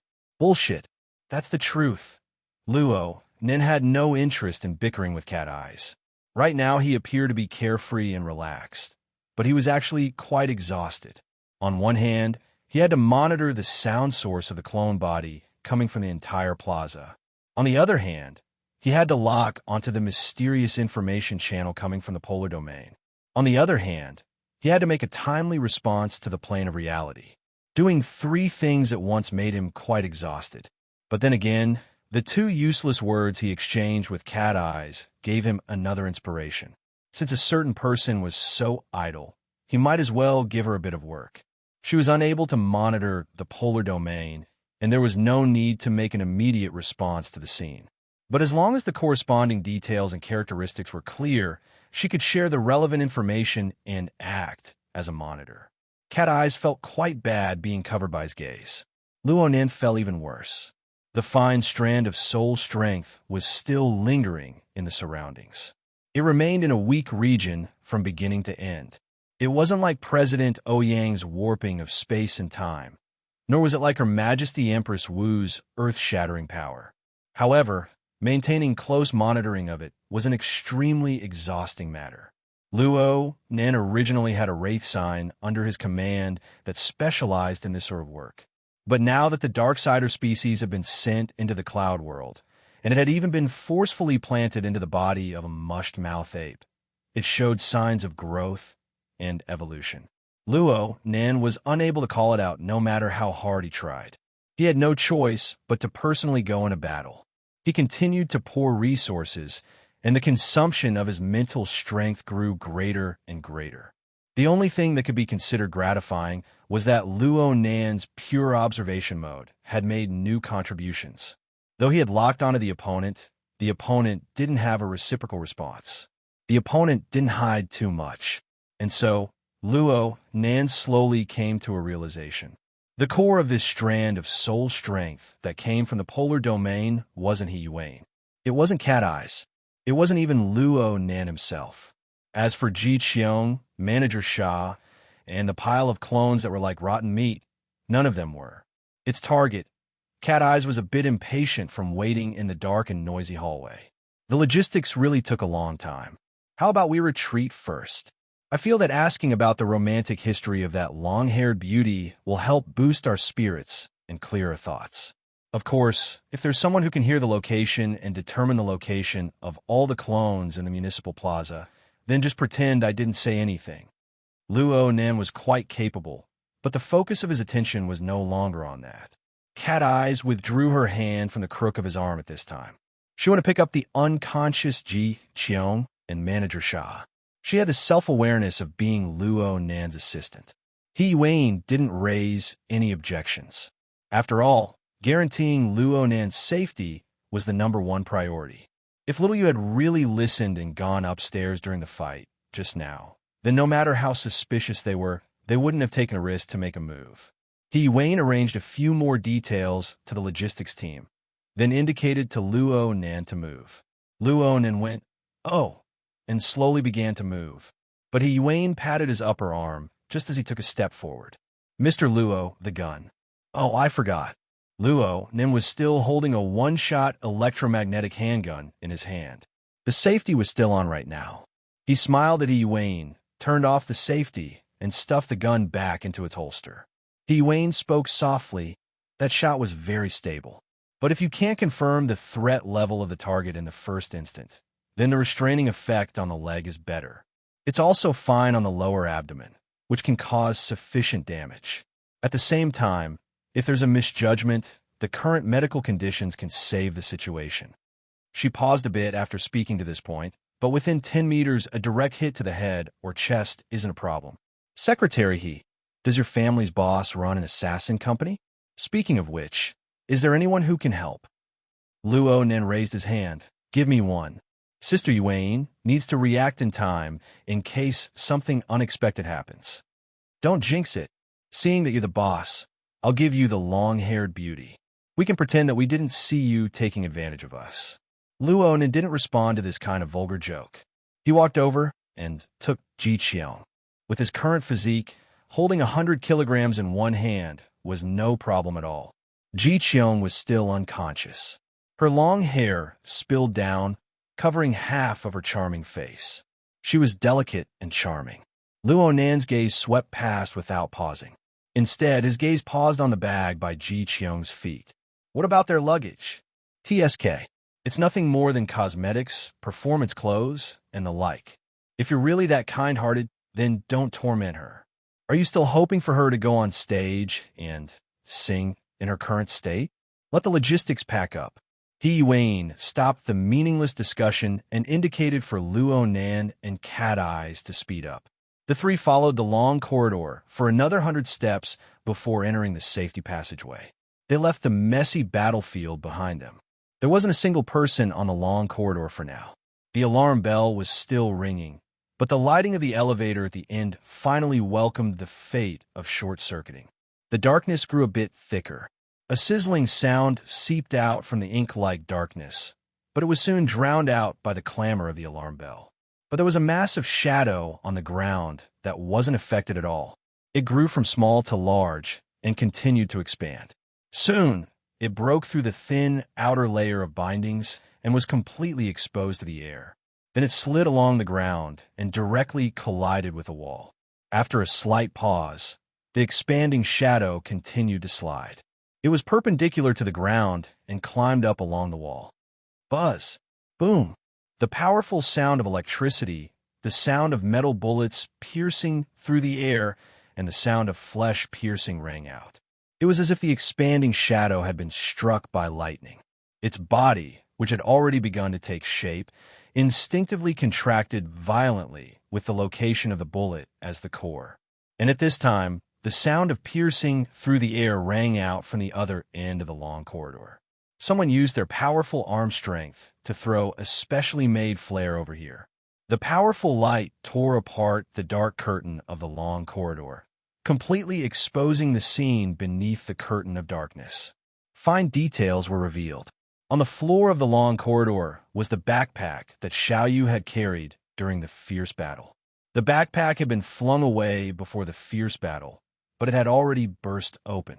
The junk inside was scattered all over the ground, and there were even specks of mucus on the surface. And above the backpack, a lump of deformed flesh was stuck to the wall.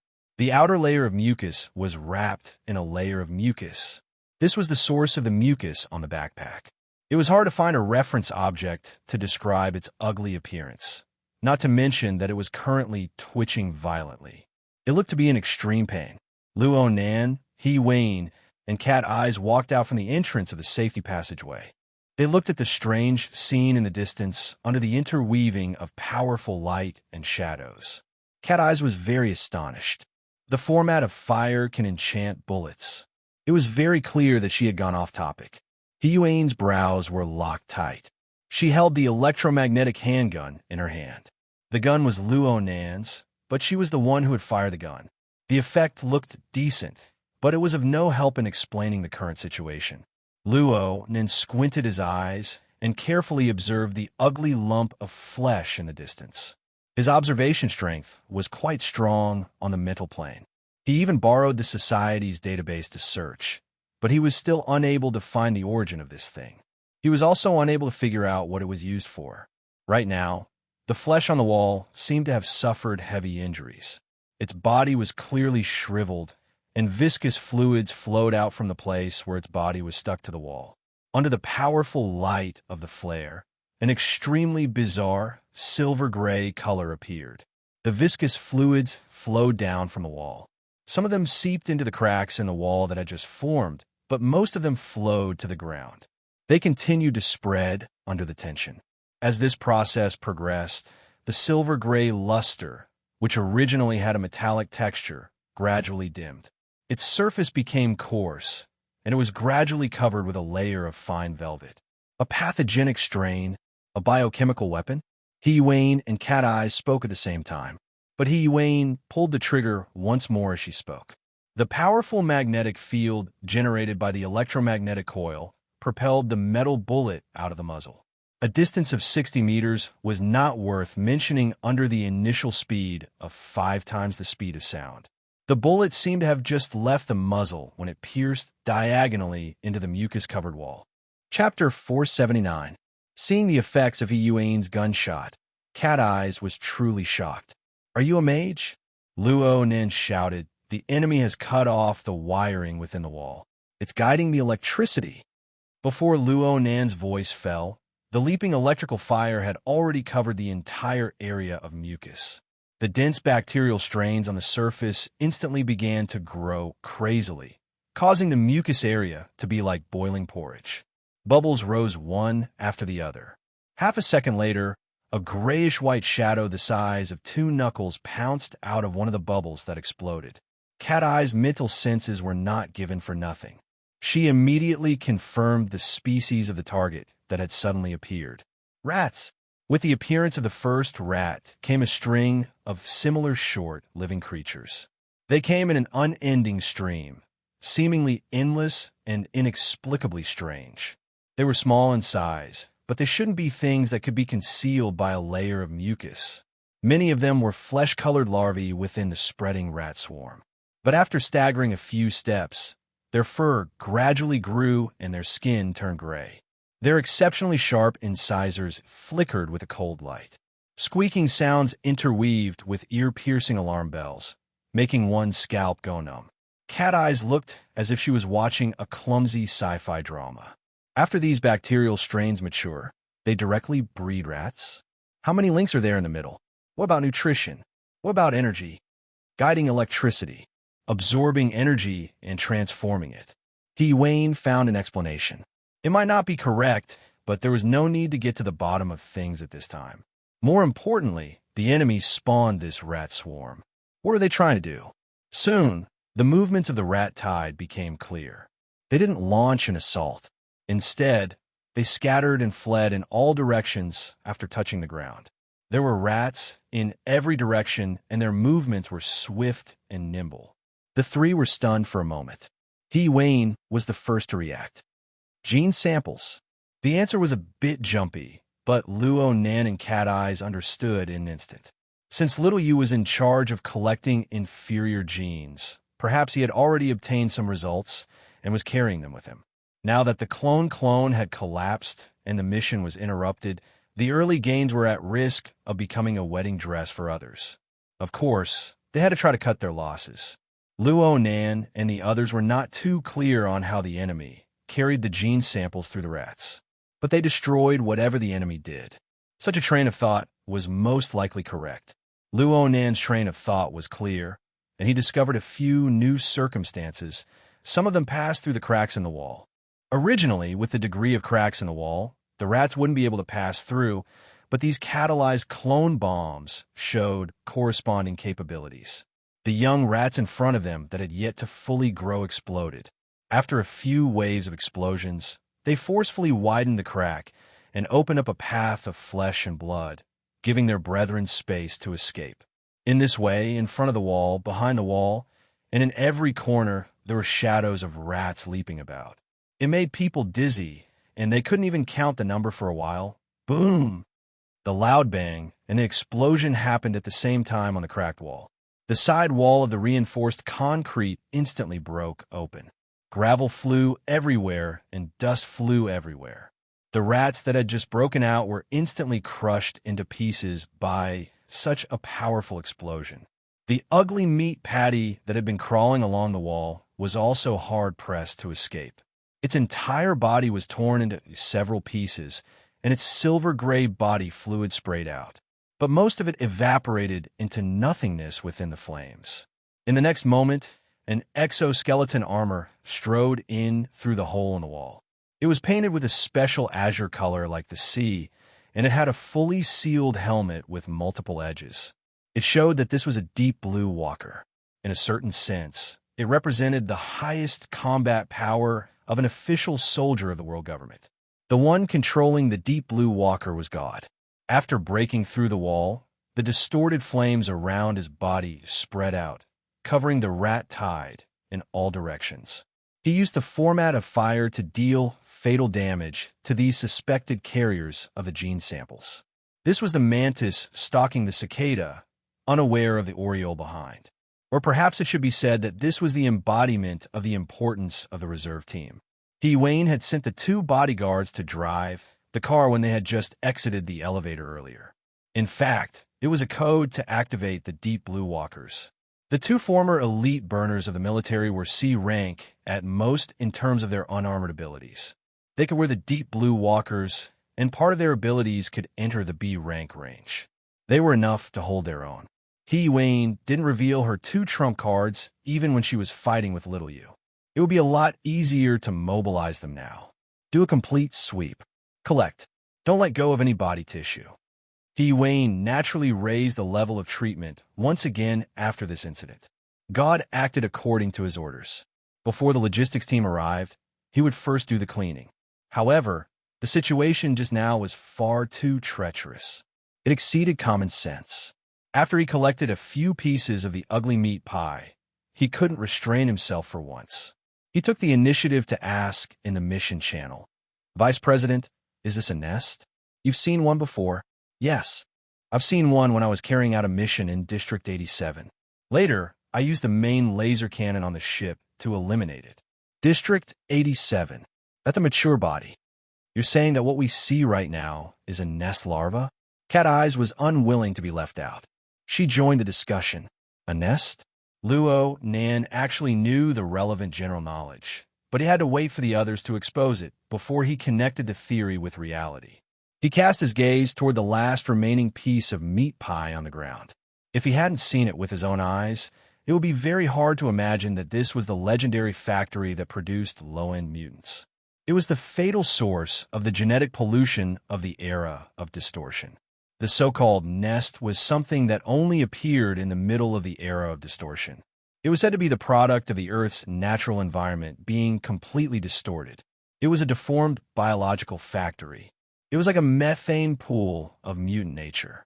It gathered countless DNA fragments, causing them to collide and combine with each other to finally produce large amounts of mutant creations. The vast majority of these nest larvae possessed serious genetic defects when compared to the early natural mutants. Moreover, they would soon become food for the surrounding vicious beasts. But it was in this form that the mutant DNA fragments spread throughout the world like a plague. It was said that these DNA fragments had strong expressions and were very difficult to completely degrade. The powerful mutants wouldn't be fatally affected, but it was like burying a ticking time bomb for the surviving normal birds and beasts and the vagrants of the wilderness. Due to the rapid spread of large amounts of mutant DNA, the world government had entered an active defense phase 40 years after the mutant calamity. The species of mutants throughout the world continued to rise without end. It had to be said that this was greatly related to the appearance of the nest. Moreover, no one was able to say for the time being what effect these large amounts of foreign genes would have under the current genetic background. But the academic community basically held a pessimistic attitude. Wayne had asserted in class that the lingering poison brought by the nest wouldn't be apparent to humans within 1 or 2 generations. But as the population continued to multiply, the mutant DNA would play a more and more important role in the genetic process of the race. This was, without a doubt, an era of genetic pollution. Before the Third World War, there were approximately 10 million species and 1 billion genes on Earth. But 40 years after the war, not counting the mutants, the number of native species had sharply decreased to 700,000. Over 2/3 of the genes could only be seen in the gene library. It was also during these 40 years that the government lost control over the wilderness, which led to the complete loss of control over gene flow and other phenomena. In many regions, foreign genes already occupied an absolute dominant position. This was tantamount to a historical extinction of a species. Luo Nan recalled the knowledge he had learned and combined it with the situation that had just occurred. He spoke in a low voice. This nest, it's artificial, right? Artificial nest? The gene exchange has this kind of technology. Let's create artificial wombs. With this kind of technology, he can forcefully enter the Star Alliance Committee. He'll be the leader of the world later. Cat Eye's words could be said to be in agreement, but not in agreement. She could be said to be refuting, but not refuting. She sounded a bit guilty and weak. Facts speak louder than words. Luo Nan personally witnessed the information pathway from the polar domain pour relevant power and information into the closed bottle openings of his backpack. The relevant cell tissues were stimulated and mixed with each other. Then the ugly meat patty swelled and the rat horde was born. The entire process was bizarre but clear. Clearly, the other party possessed methods and abilities that exceeded common sense. Otherwise, Luonin would have pulled Wayne and Cat Eyes along with him to attack. The deep blue walker under God's control had already completed its initial harvesting in the long corridor that had already changed beyond recognition. It was walking over here. Luo then suddenly thought of something at this time. Check Ji Qiong's bag as well. That little Yu has also emptied his hands. God just happened to walk over to the bag. He picked it up when he heard Luo Nan's words, but he felt that something was wrong the moment he touched it. The side of the bag that was pressed against the ground appeared quite damp. It had already been soaked with some sort of liquid, and there was a tiny crack on the corresponding ground. It should have been caused by the aftermath of Wayne and Little Yu's battle. There was absolutely no liquid leaking out just now. Luo Nan was certain. He had discovered that there was a problem with Little Yu's backpack, so he had also monitored Ji Qiong's backpack. He had been paying attention to the internal situation before the rat tide arrived. This was also when the rat tide erupted from a nest. Luo Nan's entire attention was shifted over to determine the rat tide's formation pattern and escape trajectory. That's right. Something must have happened at that time. God tore open the bag in one go to confirm the situation inside. But Luo didn't need to look to know. One of the cosmetic bottles is broken. The others are all intact. Luo Nan walked over there as he spoke. Wayne hesitated for a moment, but she didn't stop him. She quickly followed. Was this a diversion? Then the information was leaked and shifted? Luo Nan pursed his lips. His expression was grim. He felt a bit embarrassed. Everything was clearly within his grasp. The other party didn't detect his observation at all, but they still used ruthless methods to play him. Any opponent that came from the polar domain really couldn't be underestimated. The building's security personnel and the Society's logistics team arrived at practically the same time at this time. After a short negotiation, the logistics team relied on the tiger skin of government authority to send the security personnel away. They quickly gathered over here. Luo Nan stood next to the deep blue walker, who was taller than him by half a body. He didn't look at the bag. He just stared at the crack on the ground. It seemed that he wanted to see flowers from within. In reality, he had locked onto the soul strength that came from the polar domain. The other party was still lingering in the surrounding area. It seemed that he hadn't finished. Fine. Actually, he was observing Luo Nan in secret. He was probably very interested in Luo Nan. Chapter 480. At 6:20 in the evening, the rehearsal ended in Municipal Plaza. The performance was about to officially begin. During the warm-up period, the hundreds of thousands of people in the plaza roared like a tsunami. Even underground, one could feel the slight vibrations. Luo Nan and his group entered the underground parking lot of the Tonghui building at this time. They sat in a dark-colored special police transport vehicle. Since it was specially designed for special police officers wearing exoskeleton armor, the vehicle was quite large. Gouda and Si Guisheng maintained their deep blue walker equipment and sat upright in the vehicle. It was still quite spacious. He Wayne communicated with the logistics team and turned around. She walked into the back of the vehicle and closed the door. Then the vehicle started. The samples collected in advance have already been delivered to the Shangding building. No interceptions? Unmanned drones. Cat Eyes was very baffled. The other party is quite patient. Could it be that the gene samples have already been sent out? So these bits and pieces are meaningless. How's the plaza? All targets have been locked in. The follow-up plans need to be evaluated. The two ladies exchanged a few words and turned their gazes to Luo Nan at the same time. Luo Nan was daydreaming. Cat Eyes glanced at him. Are you mute? Luo Nan still did not respond. Right now, he and the visitor from the polar domain were in a marvelous state of equilibrium. The visitor had locked onto Luo Nan's body and was observing his every movement. Luo Nan was aware of the visitor's observing actions, but the visitor was completely unaware of it. It was hard to say who had the upper hand in such a situation. Luo Nan's level was a bit higher in terms of the realm of observation, but in terms of reality, he had fallen into a completely passive situation. He wanted to trace back several times, but he was interrupted every time. This was because he had bumped into a few clones scattered across the plaza several times in a row. Luo Nan would have been very happy if he had done this an hour earlier. But right now, his psychic bat wave covered the entire living starry sky. The information he sent back included all the clones within a 20-kilometer radius under his surveillance. The information overlapped with each other, greatly reducing the value of the information. At most, it could serve as a verification. Well, this also proved that the visitor's methods were quite similar to Luo Nan's. They both used some kind of medium as a transfer station to realize the ultra-long distance transmission of information. Luo Nan had his believers, and the visitor had his clones. It was very fair. The surveillance and anti-surveillance states were maintained in this sort of equilibrium. Luo Nan believed that he had suffered a bit of loss, but if he wanted to sever the enemy's surveillance, then he would need to eliminate all the clone bodies in the vicinity of the plaza. And that was clearly impossible. It was inconvenient for Luo Nan to directly report this matter to He Wayne and Cat Eyes.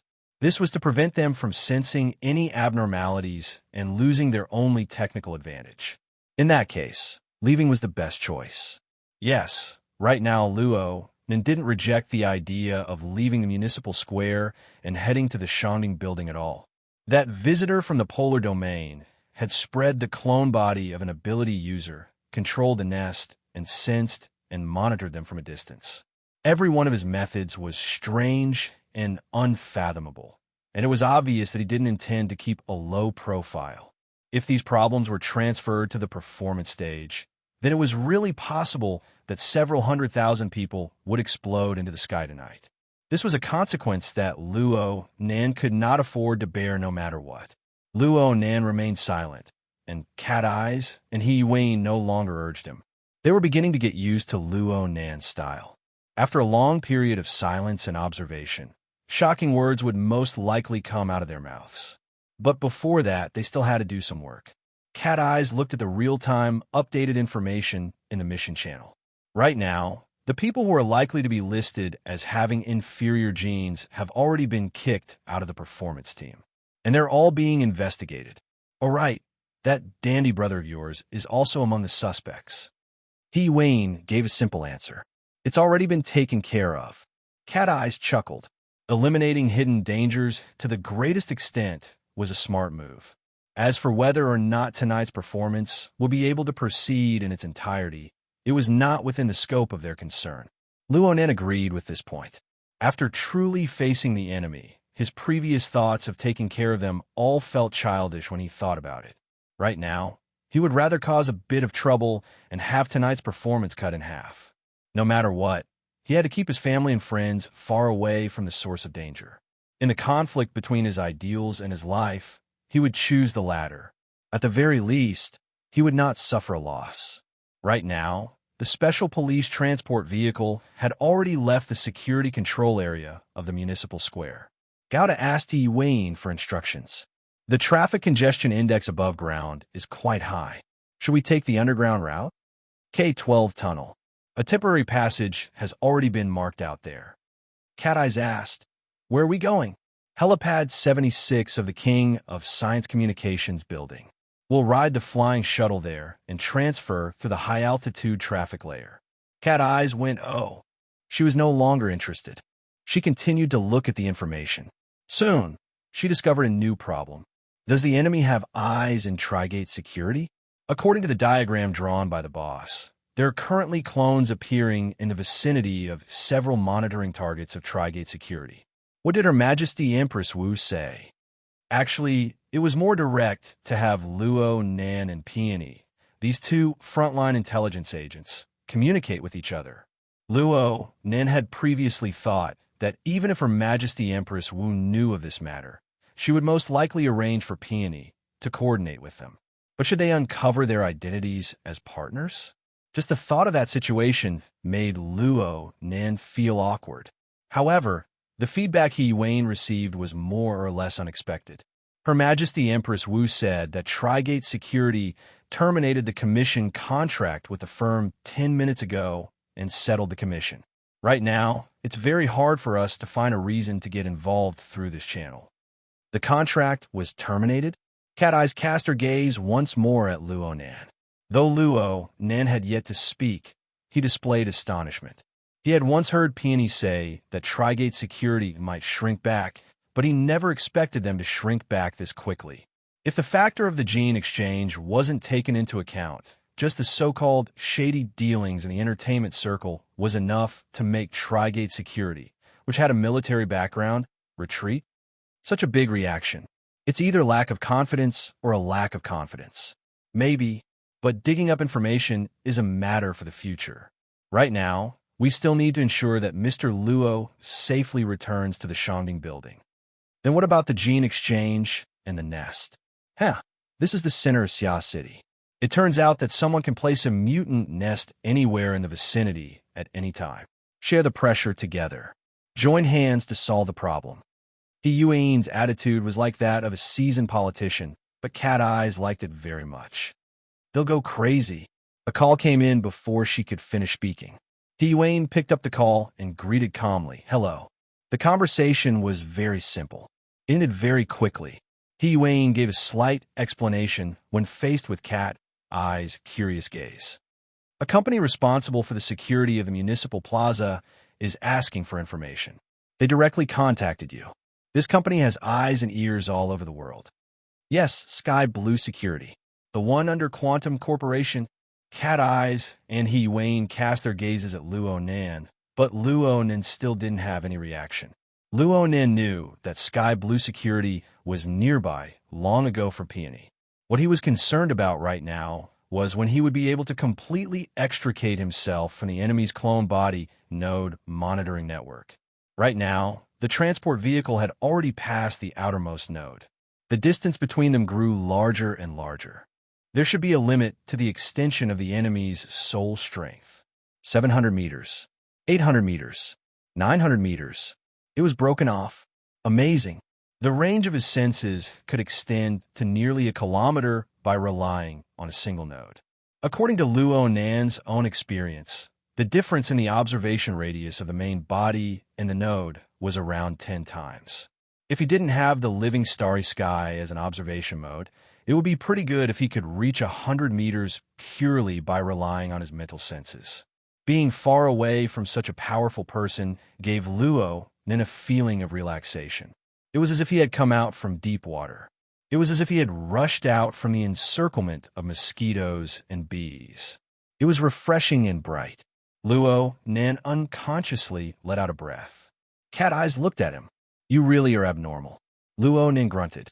Since he was already free, he could talk about some things. "I just felt like someone was spying on me." Wayne and Cat Eyes would have to consider these words if they were spoken by someone else. However, the words came from the mouth of Luo Nan, an expert in mental senses. The meaning was completely different. Now, Cat Eyes' body suddenly went taut. She was still able to use her mental senses to scan the surrounding environment within the sealed vehicle.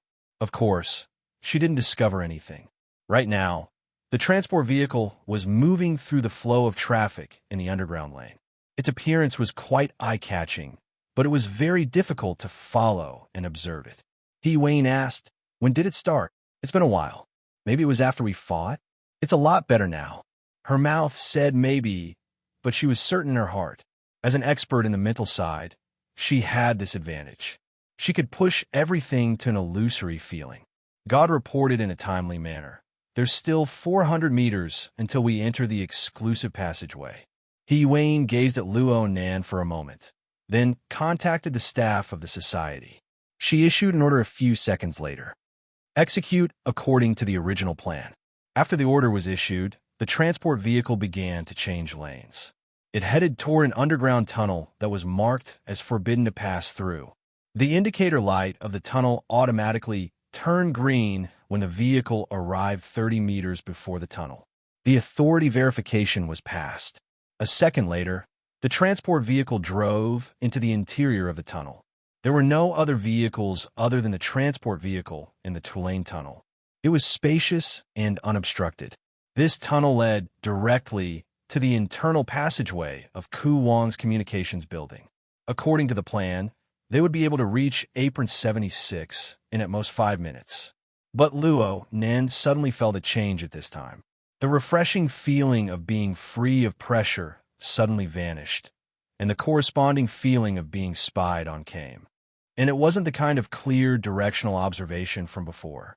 Instead, it was a directionless, oppressive feeling of danger everywhere. It was completely unknown where it came from. The transport vehicle drove into the interior of the building. The Tulane road ahead turned into a single lane, and the speed of the vehicle slowed down accordingly. This was a freight passageway that led directly to Apron 76.